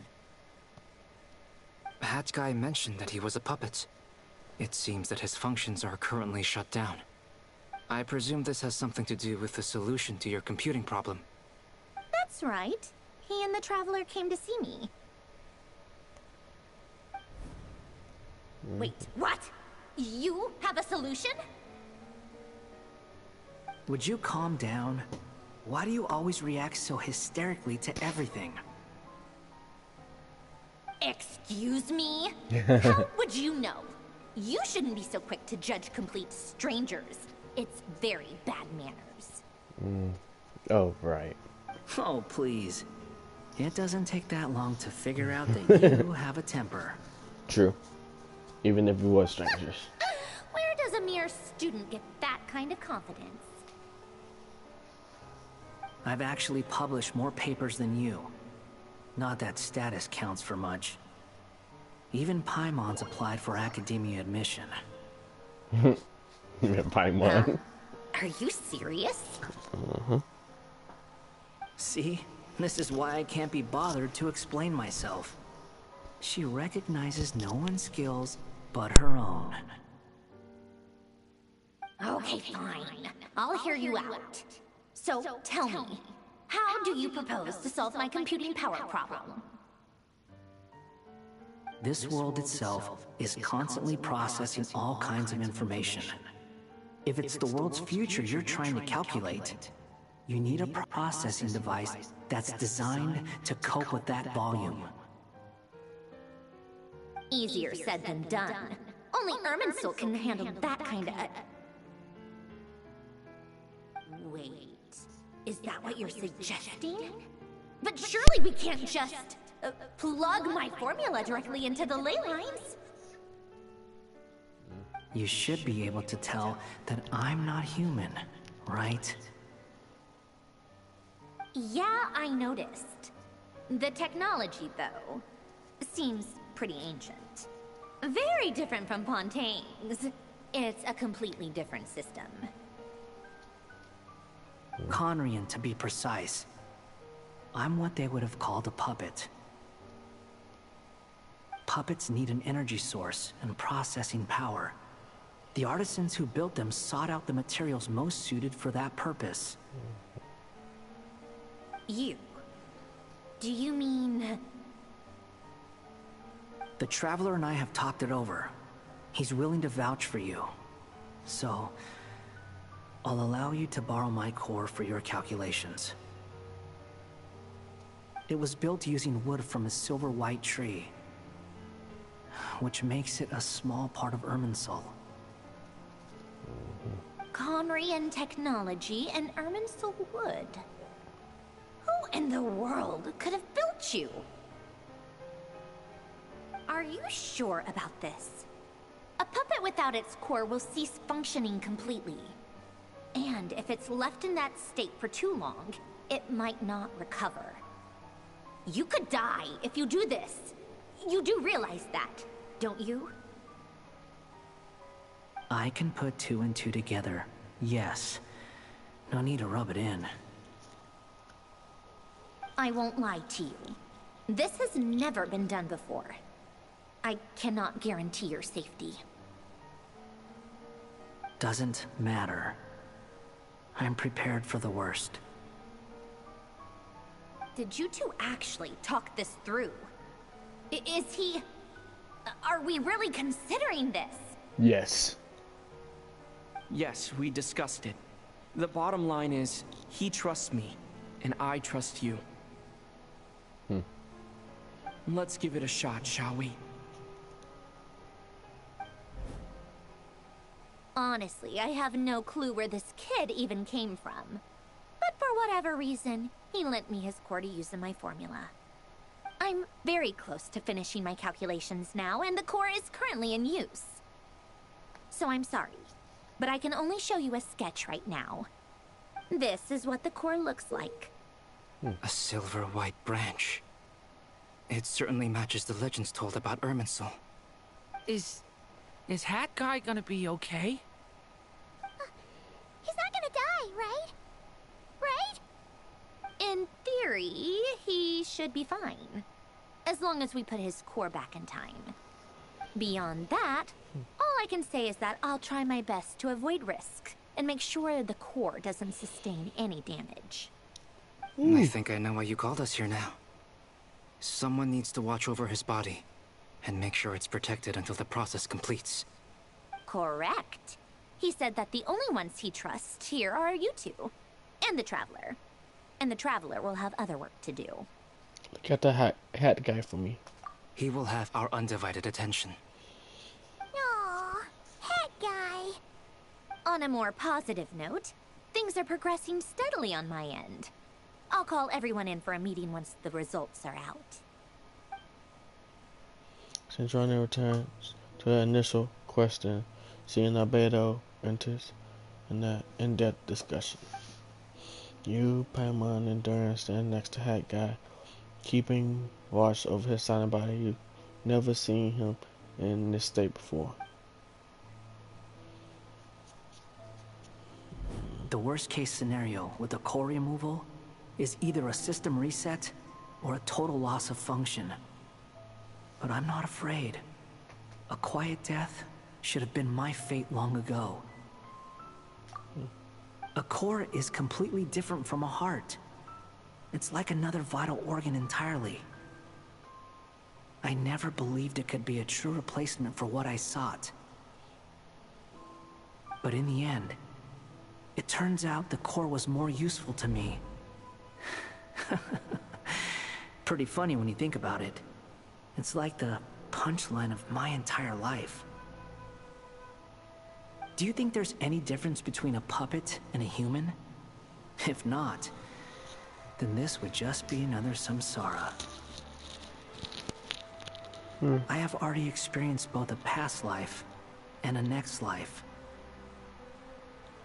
Part of me wonders whether I'm only capable of making this decision because I've become a real human. What's with that expression? Isn't this a good thing? Sandrone will succeed, won't she? She has to. She will. We all have to persevere until this is over. That's right. And I'll protect you all until a moment of victory arrives. You suddenly feel like the concept of time has become blurry. It rushes forward for you, yet marches backwards for every step that Calabina takes, silent yet turbulent. The Tor's words echo in your ear. These 4 divisions anchor the world and shackle those who live in it. He might be deranged, but he understands well the rules of the world which now test you all.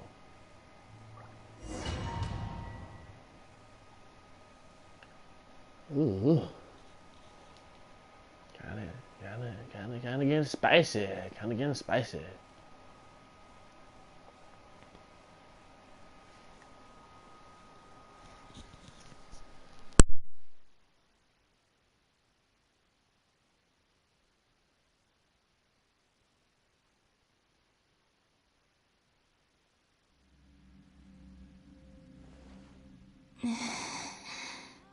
Who are you? Call me Sonnet. You have the same power as Canon. Sonnet. So, you're the goddess of the iridescent moon? Oh, goodness. You recognize me? Well then, what's your name? Columbina. Columbina Hyposelenia. Hyposelenia? What a lovely name. Did you choose it yourself? It was a joint effort between friends. Friends? You mean your friends in the heavens? No. She looks super anime with those eyes. Yeesh. Oh, sorry. You must be exhausted. I apologize. Hang in there. Let me introduce you to my older sisters. Do you mean the other 2 moon goddesses? Arya and Canon? Wow, you sure know a lot. Hey, does that mean that our story goes on into the future? Oh, I guess that wasn't the best question to ask. It's alright. We were prepared for that possibility. You could say we were too prepared. I can't even remember how long my sisters and I have been here by this point. When did you get here? How long has it been? I can't say for sure, but it feels like it's been forever. I see. Are you feeling alright? You look a little unwell. Or right. I can hold out a while longer. Nice. They're doing... We don't have far to go. The place where my sisters and I are based is just up ahead. Don't worry. They're both really nice. I'll introduce you.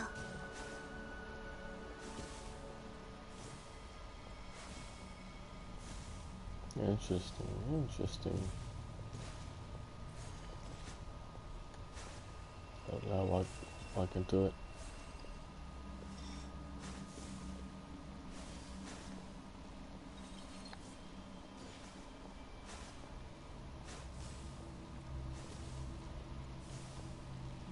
Nice.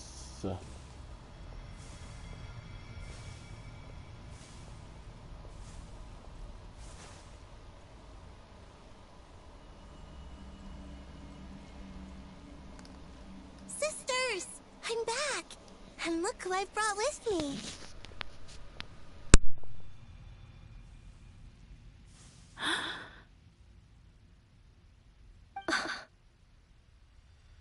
It's our lovely little sister, born in the far future.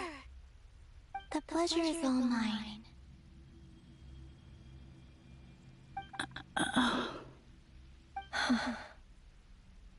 Allow me to introduce you to Columbina Hyposelenia.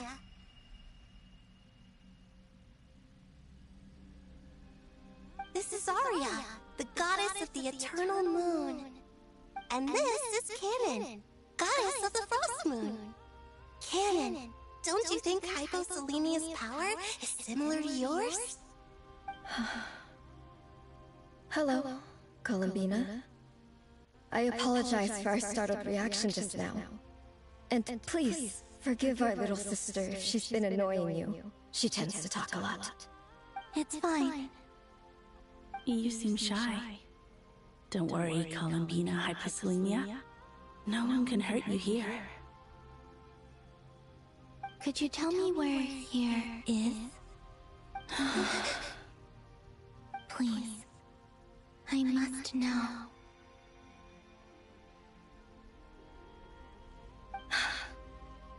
My dear sister, this is where Tevat's original ruler, the Dragon King Nibelung, imprisoned the moon goddesses.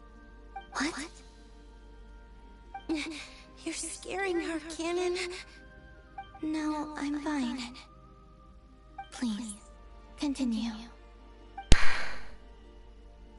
Nibelung, our original master, created us in the distant past to maintain Tevat. But he left this world and traveled into the dark universe beyond, to explore worlds vaster still. Day and night, we fulfilled our duty in the heavens, until the day that the first Descender arrived. The great ruler of the firmament. The heavenly principles. Is that what later generations call them? I see. But we did not reject them at first, nor did they seem to harbor ill intent towards this world. We coexisted in peace. They were like a guest in our home.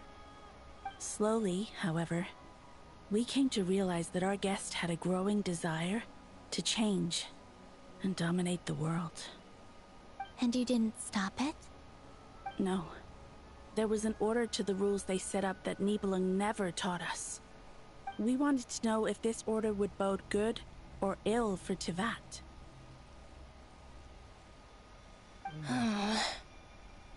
All right. Canon and I wanted to know. Sonnet was against it from the outset. Later, we discovered that this great ruler of the firmament bore an almost paranoid hostility toward the desire of certain life forms to seek power. Or perhaps they feared them.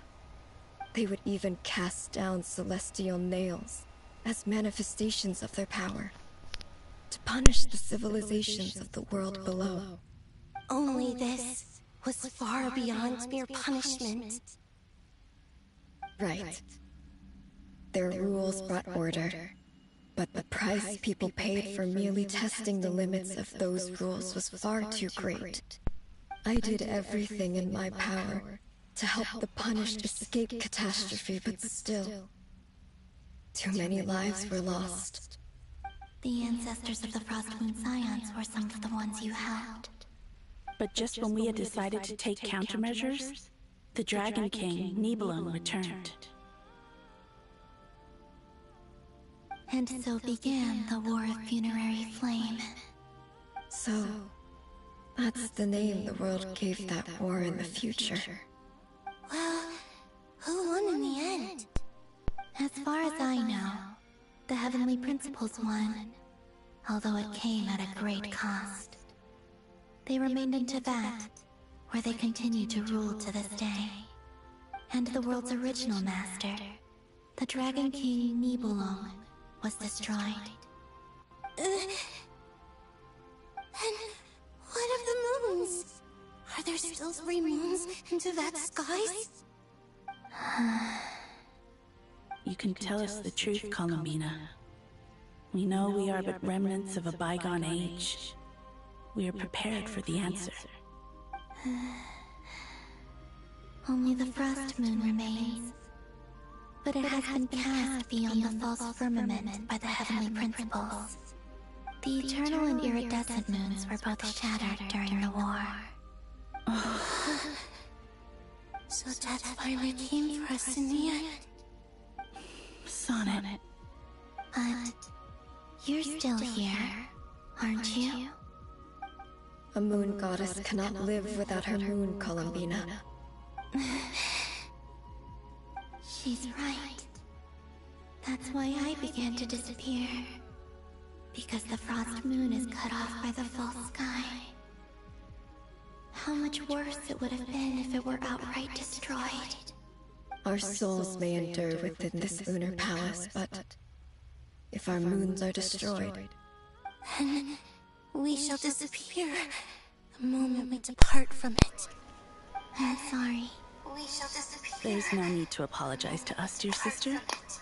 If anything, we owe the world an apology. If only we'd decided to act sooner, rather than arguing amongst ourselves. All the more reason not to spend this time in regret and repentance. Instead, we should focus our efforts on how we might help our future sister. Sorry?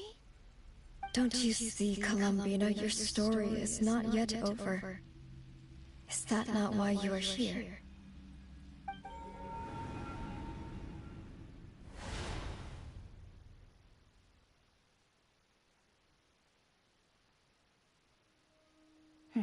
It's done. Initiate numerological array. Continue running primary process. Calculate the world's fate through extrapolation. And identify nodes of potential change. Secondary process, scan for moons. Still 4. The number of moon marrows hasn't changed. Wait, let me think. Is it possible that there's something I've been misunderstanding about the moons all along? Variables. Variables in the world. I know where potential variables within the world come from. So what about the moons? Are there any variables there? Like their life or death, for instance. What if being alive or dead makes no difference to a moon? But that's so strange. Even immortal gods can die. Why would the moons alone be? Wait! I've got it! I've got it! If alive or dead is considered a variable, we might have had this wrong the whole time. No one ever said that a moon marrow equals a living moon. We just made that assumption ourselves. Initiate secondary process. Scan again. This time filtering out interfering perimeter. Moon marrow. I don't care if they're natural or artificial. Get them out of my search results! Why? It says 3 moons still exist in Tevat, even after excluding the moon marrows. But we know for a fact that 2 of them are dead. Redo the scan. Narrow the results to living moons and real moons. No, scrap that. Narrow it down to moons that have lunar authority and remain alive. Why? Why is it still 3? What is this, Columbina? Has the world lied to us? Or are you the one pulling the wool over our eyes?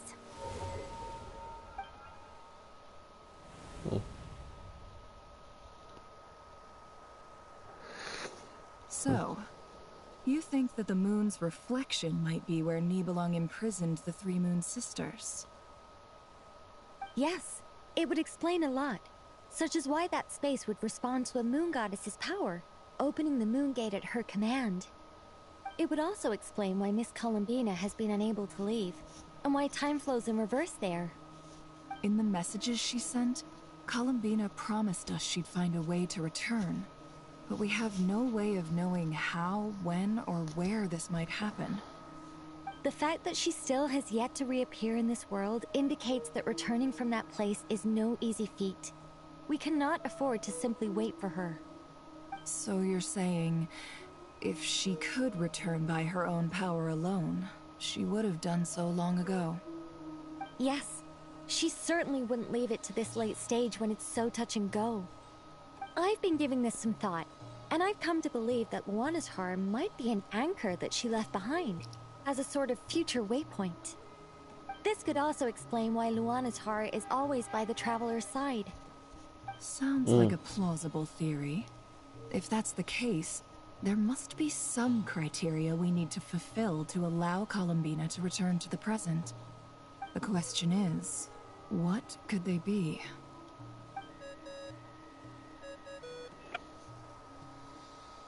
Hello? Listen up! This is extremely important! Practically related to great discovery. Next, presented by possible song Robert Wilson. Remember George. Not only is Columbina alive, but she may well exist in a form unimaginable to us. I'm still unclear on the details, but she's done something truly inconceivable in the past. And the clue to what she's done lies in the moon and Tevat's sky. Truly amazing. Oh, I'm so delighted for her. I'm sure we all feel the same. And I'm sure Columbina is ready to get back here and fight by our side. I'll keep my calculations going and try to find some way of coordinating with her. But that's not an excuse for everyone else to slack off, okay? All of you had better keep trying to think of solutions. How can the dead moon still live?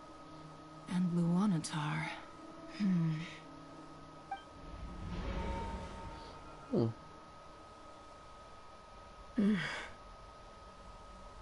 It's hard to believe that's what will happen in the distant future. Our authority is linked to the most fundamental rules of Tevat. I suppose it's no wonder that many would covet that power. I didn't realize that when you said friends, you meant people who live down in Tevat. That's so lovely. I always wanted to go down there and have some fun. Have you ever tried leaving this prison? Of course. Between us, we've tried everything. But no matter where we go, this space will eventually bring us back here. It's like the center of a whirlpool. Everything ultimately converges here, at the moment when Nibelung imprisoned us. In that case, have you tried using any of those pathways that connect this space to the real world? Sorry? What are those? They're passages through which you can make small-scale changes to reality by using Kuvaki. Or am I the only one who can use those passages? Because part of my soul remains in reality. Kuvaki. What is that? You don't know? It's a unique kind of elemental energy found only in Nodcry, the land from which the moons arose. Well, it's true that the moon's first The rose more up women from you the see- that you say is called Nodcry. But there is no Jump difference scare. in the elemental energy between there and anywhere else. What? Could you show us some of this Kuvaki? Hyposelenia? Maybe if we see it, it'll make more sense. Okay.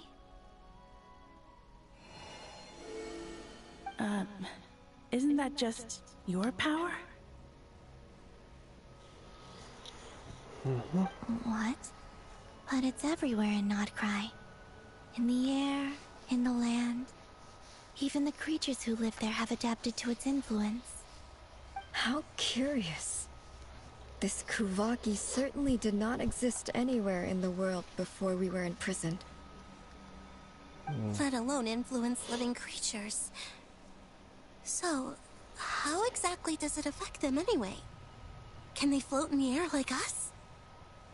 This is so strange. Why would their reality differ so much from mine? Columbina, you're looking for more than just a way out of here, aren't you? Yes. If I am to help my friends, I will need trilunar authority on par with that of our foe. You mean... you'll need our power? This sounds extremely risky. The Three Moons' powers are not mutually compatible. Concentrating them into one goddess will be a very painful process. And if anything goes wrong, it could tear you to pieces. I know. But I'm willing to take that risk. Even so, let's say we successfully transfer our authority to you. How will you take it outside this prison? Niblin constructed this realm specifically to prevent us from using our powers to interfere in his war. No moon goddess can leave this place alive. What if I don't leave alive? Where do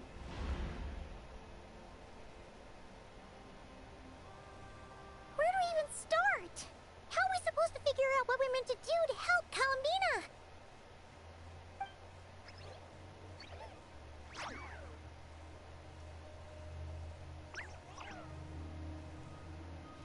Columbina? What do you need from us? If she really got to the beginning of time in there, how do you think she'd leave us a message?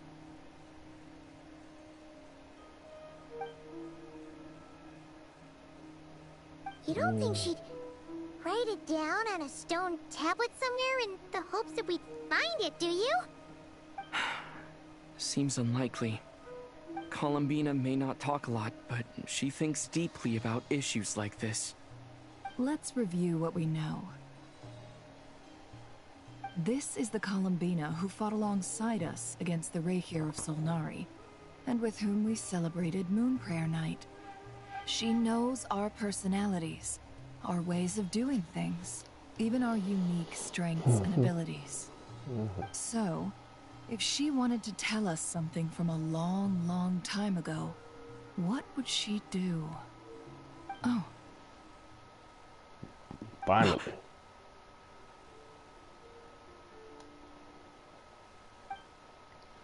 Lunatar is like, finally! Yeesh! Traveler, you once said that those golden ripples also appeared when Luanatar was born.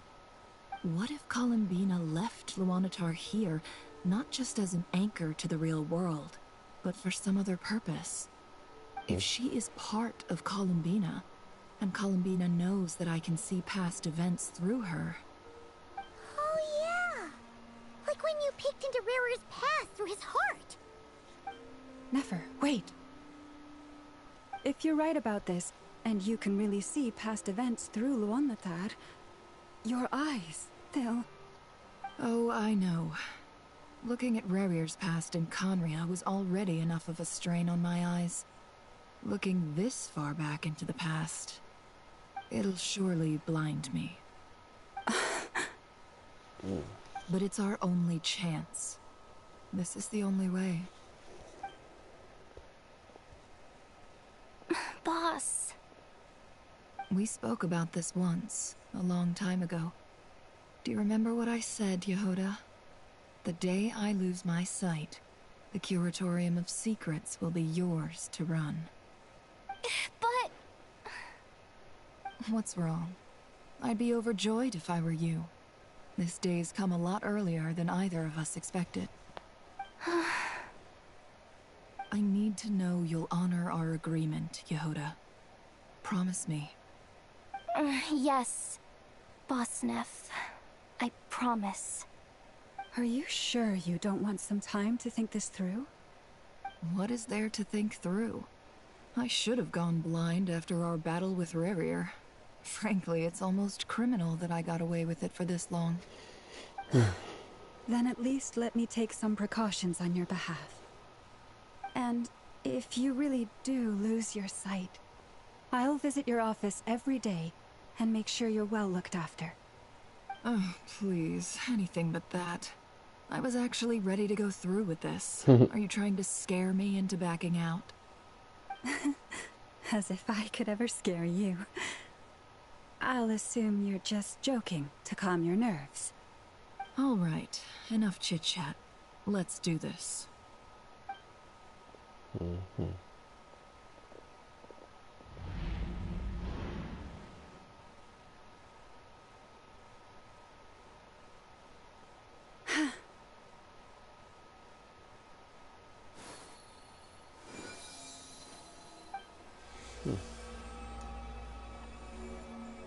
All done. Good. Now give me some space.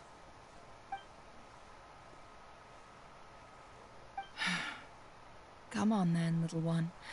Show me what happened in the past.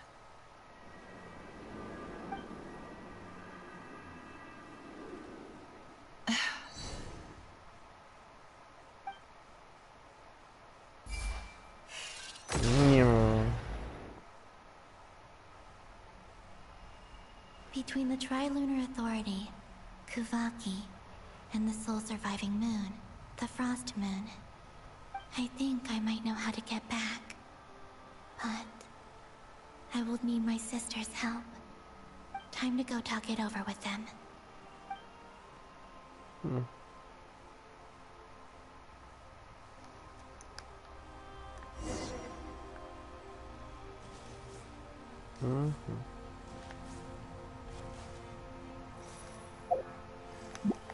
Dang, can't we get too close? I don't know what to call it. With the camera. Trying to zoom in so I can see like the art style.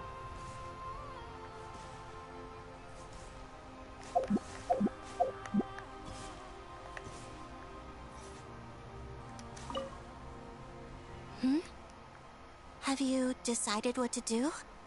I hope it's not too dangerous. You really scared me when you said that thing about not leaving here alive. Come on, let's go find the other two.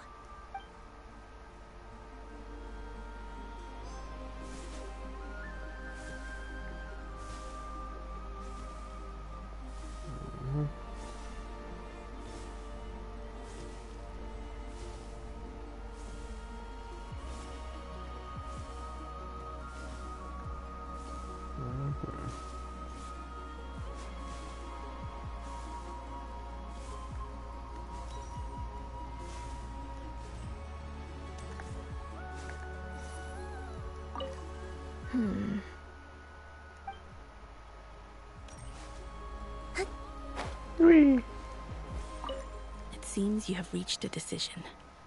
I'm all ears. What do you propose?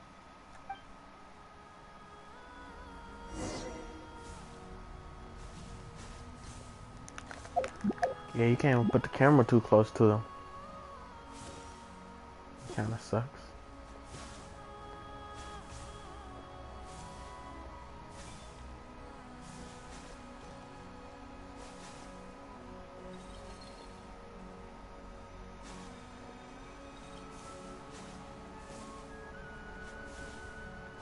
I like to try to analyze all the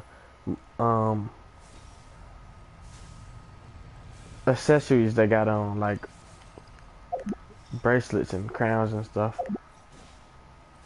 But you know, oh well, there's something on the internet. And if they had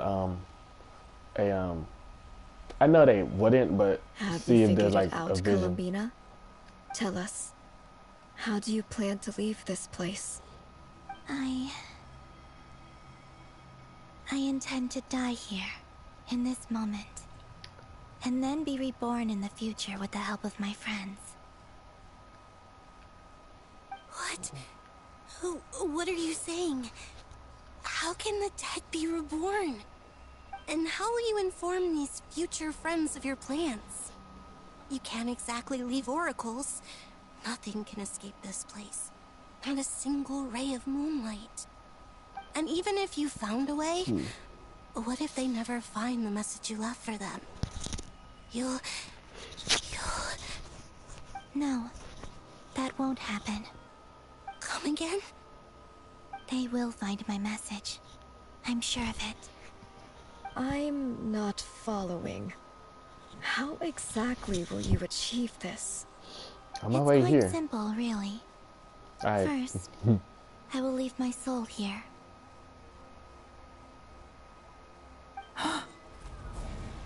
I see it.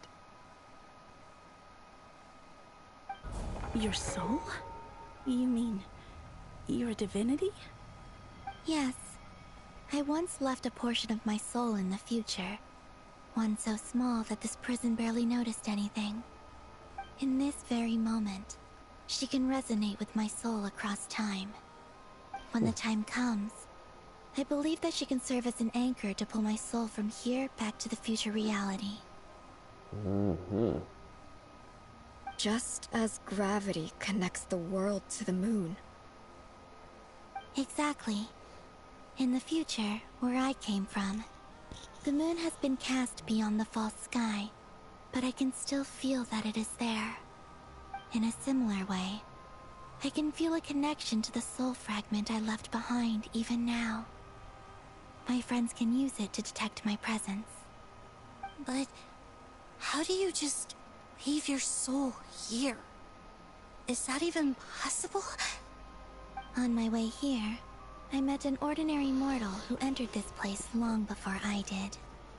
Her body is long gone, but her soul remains.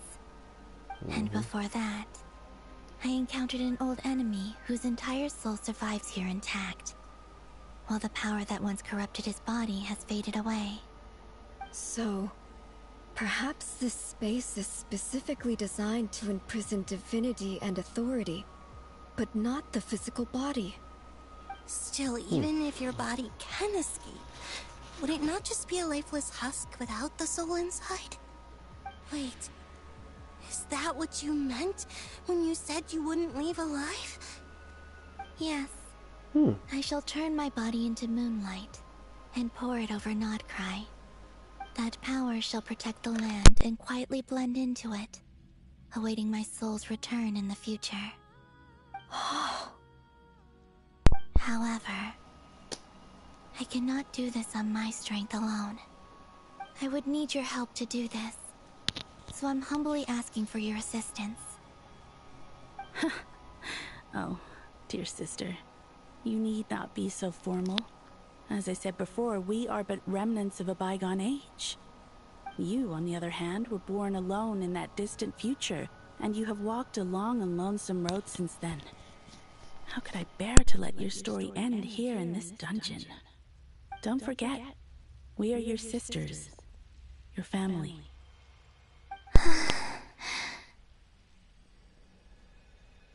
Arya's right. Actually, I've always wanted a little sister. Can you imagine how it's been for me? Getting nagged by two older sisters all the time.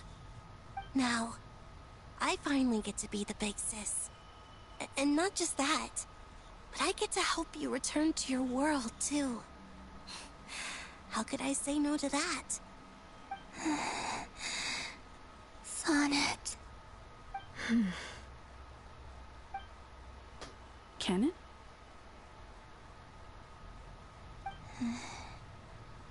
I'm sorry. I know this is a bold request. The Frost Moon is rightfully yours, and it remains intact. Oh, no, please, don't misunderstand me, Columbina.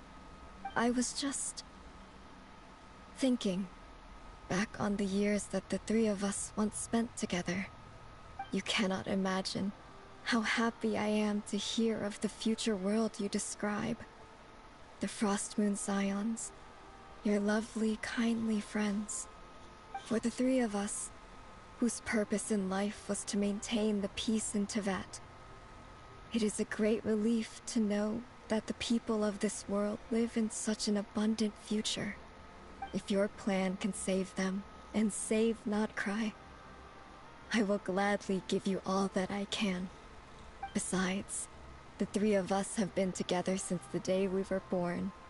I could never abandon them to live on alone without them.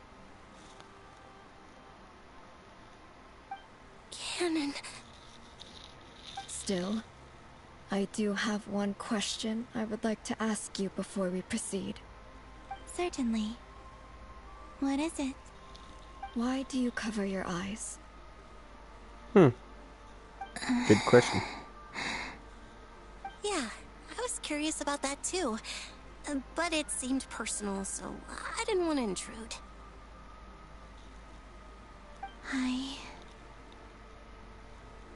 There was a time when I refused to look upon the world. I believed it was full of nothing but lies and falsehoods. I wished to hide my feelings, seal my heart, until I could return to my true home. I see. Perhaps that decision saved you from ever having to see the false sky again. But at the same time, you likely missed out on many true and precious things, like the smiles on your friends' faces. Promise me this, Columbina. When you return to the future, open your eyes, take a look at the world around you, and see your friends. I'm sure that you know this already, given that you long to return. But that is your true home. Give me your hand, Columbina. Arya, Sonnet, you too. Okay. All right. Yay! She's returning home.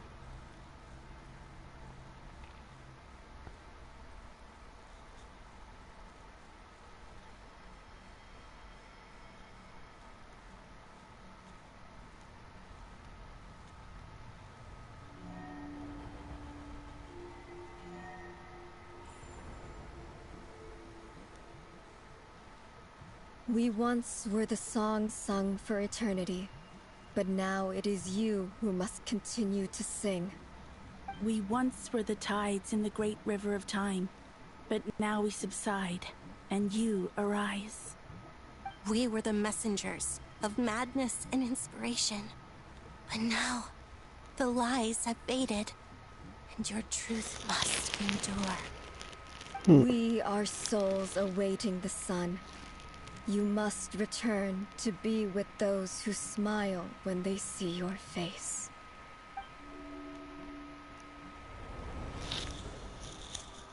Uh-oh.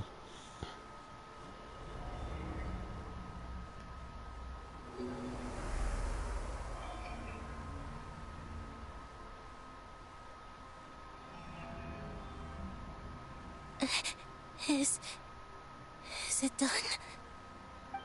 Yes.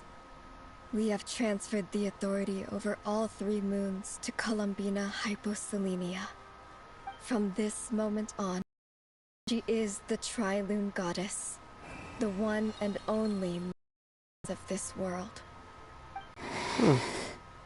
That's where her skill comes from. On her back. Thank you. Thank you, my sisters. Now go, and do what you believe is right, Columbina Hyposelenia. Be aware that we cannot grant you the power of the 3 moons beyond these prison walls. The conflict that arose over their remains following our disappearance will still take place. I understand. Sisters, oh, my body, it feels... Now that we have given up our power and authority, our bodies are merely mortal shells. This prison is dissolving them as we speak. It's okay, Sonnet. The end must come for every god, just as it does for every human.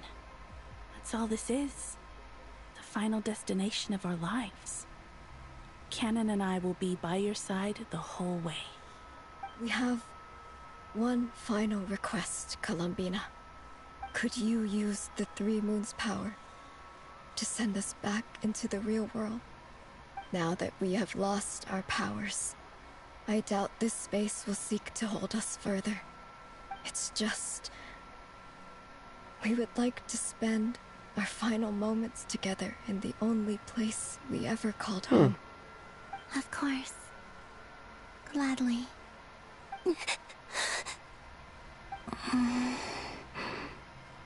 Sonnet? Yes? Don't...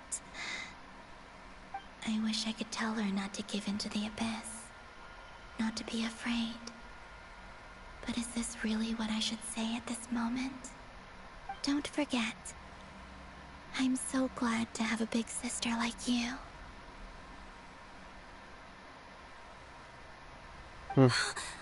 No, Hypo. Thank you. I'm okay. I'm not afraid. As long as my sisters are with me, I won't be afraid. Oh yeah, see, the one that got filled with the abyss. It looks like this is goodbye, sisters. Goodbye, Columbina. Take care of this world in our stead. I will.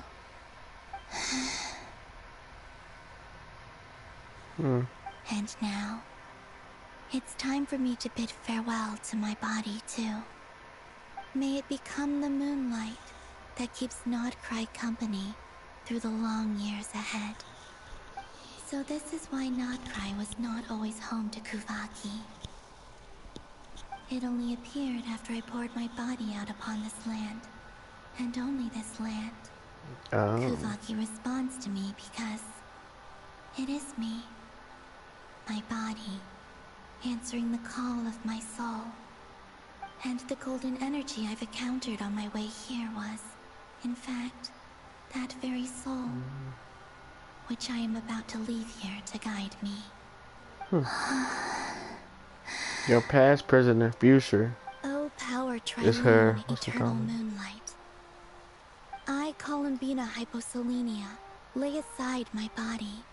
Let it be cast into the dark night to illuminate the future. May it be a companion to all who dwell beneath the moon.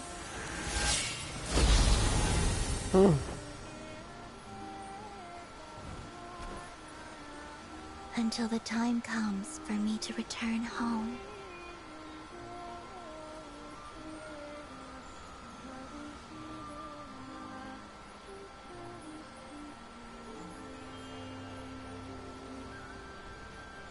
I don't recall no force like that existing in modern Nodcry. They looked more like the Sumeru. Oh, speaking in Latin.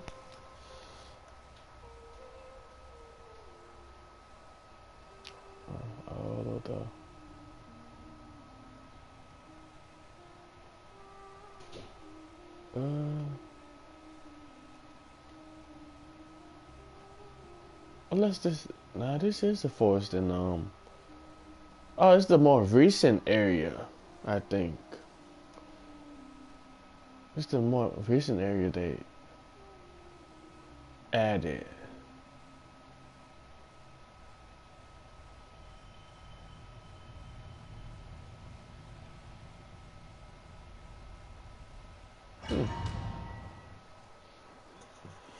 All right.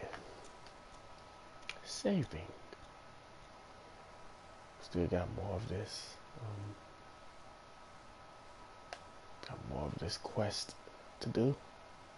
Still got to have her come get reborn. Still got to have her fight Doctor. And you know, probably like a celebration after the fact. And it's been around another 2 hours, so I'm probably gonna do another break right here. Boss! That was crazy! Were we even allowed to see that? Is anyone? Can you still see? How many fingers am I holding up? Jeez. I see 2 fingers, and a look of sheer terror on your face. Truly astounding, Miss Nefer. Your eyes have glimpsed the very ends of the world, and yet they remain as sharp as ever. Or is the credit for this miracle due to Miss Lauma? It seems that even time itself is no match for your medical skills. Surely you jest, Mr. Flint. I suspect we have Columbina to thank. She must have realized the immense toll that the ritual would take and purposely set aside some of her power in the past to protect Nefer's eyes when this moment arrived.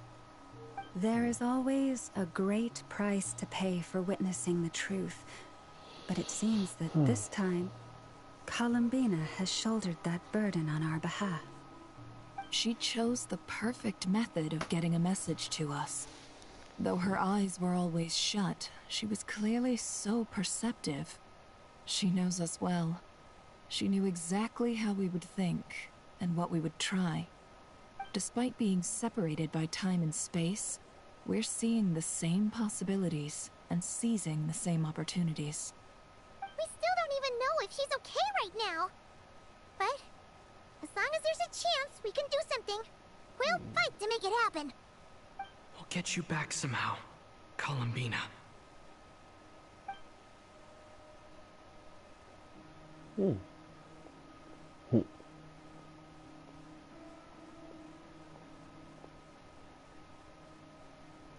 Well, based on the information we now have, let's figure out our next moves.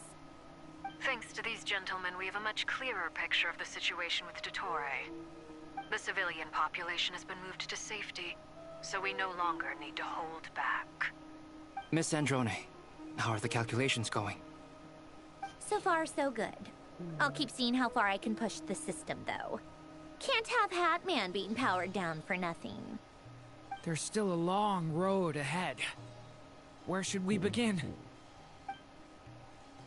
Everyone changed his looks, then started discussing a plan of attack.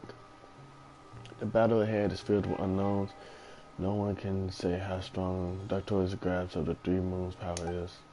But you are not about to admit defeat. Everyone is united and knows that no single person can accomplish the task ahead alone. Your only chance of victory relies on everyone working together, and just maybe, as a team, you can reach the moon and bring your long-lost friend safely back home. Our plan is clear. Time is short, so let's get moving. There's just never enough time, is there? Time is the bane of my existence. Ugh. Anyway, I'm gonna get back to work. All right, we'll do our part too. Yeah.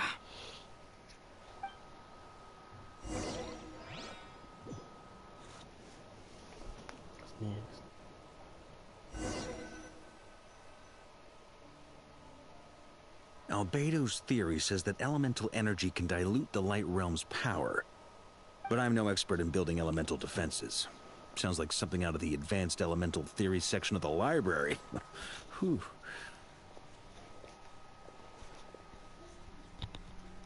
You seem quite troubled. Well, yeah. I mean, who doesn't get a little flustered when they're completely out of their depth? You were the very picture of confidence back when you approached the Hexen Circle. Yeah, I could have been faking it through that whole meeting for all you know. Who's to say I'm not just a ball of nerves in a charming and gregarious package? Oh gosh, really? I'm so sorry, I had no idea. Well, you're all the braver for it. Still, I was much more in my comfort zone than I am here. At least in Mondstadt, you can cry for help from a cliff top and actually stand a chance of summoning Barbados himself. Things have never looked bleaker than they do now. If we don't pull this off, Tevat's doomed, isn't it? Oh, you think so? Actually, yes. Yes, it probably is. It's a shame. Don't put too much pressure on yourself. Tevat has faced annihilation many times in the past, but it also gave us you, didn't it? Hey, don't give me that. It's not like I'm anyone special. I disagree. Every human born in this world is special. We angels have always believed that. In that case, this humble human being has a big favor to ask of you. I thought you might say that. I'm sure Alice, in her great wisdom, sent you here precisely to help us in this difficult time, yes? Well, that has less to do with her wisdom, and more to do with my power. Of course, of course.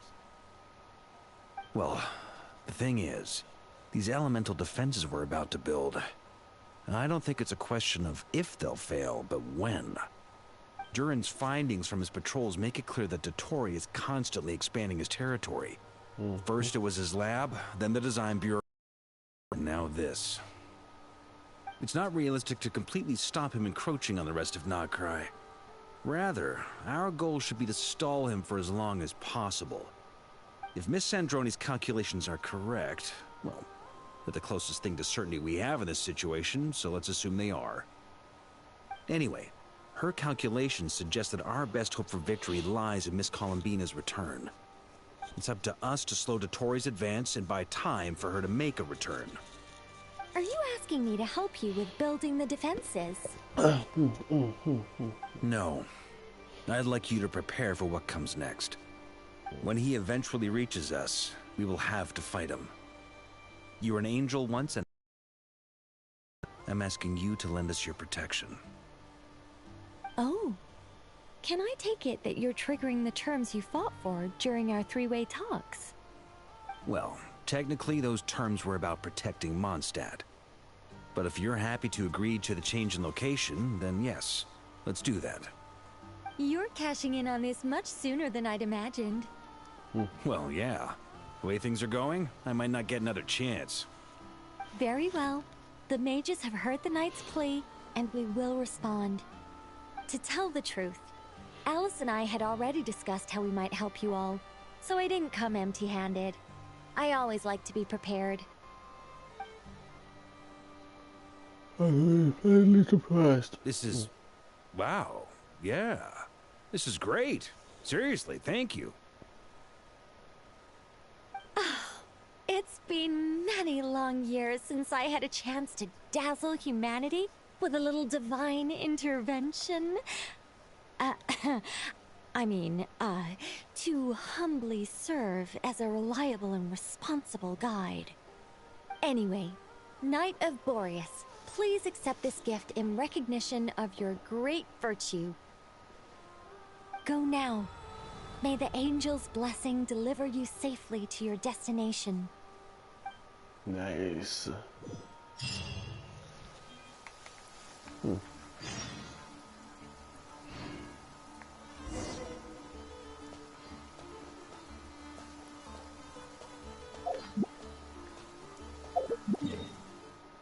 Got a map looking. It has been swallowed up by an energy field and no one knows what is happening inside. What's happening inside?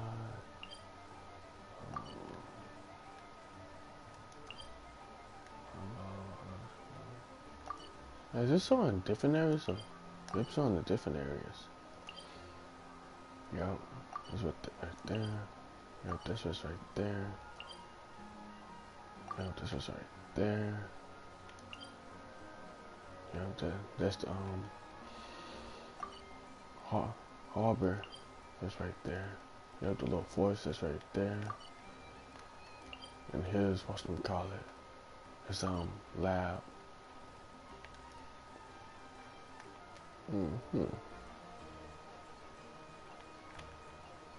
Nice. Then it's the whole map. Right.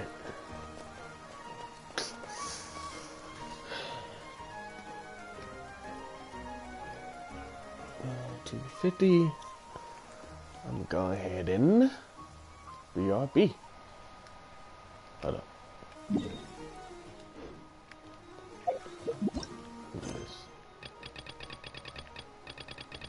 Oh, double take. I need to check my. Dang, I can't check it right now.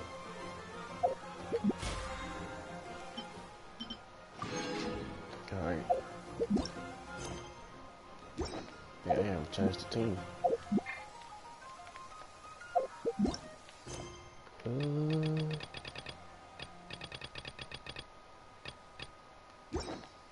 Can I check my nope? Alright, again, I will be right back. I'll be right back. Take a quick break, eat something. Be right back.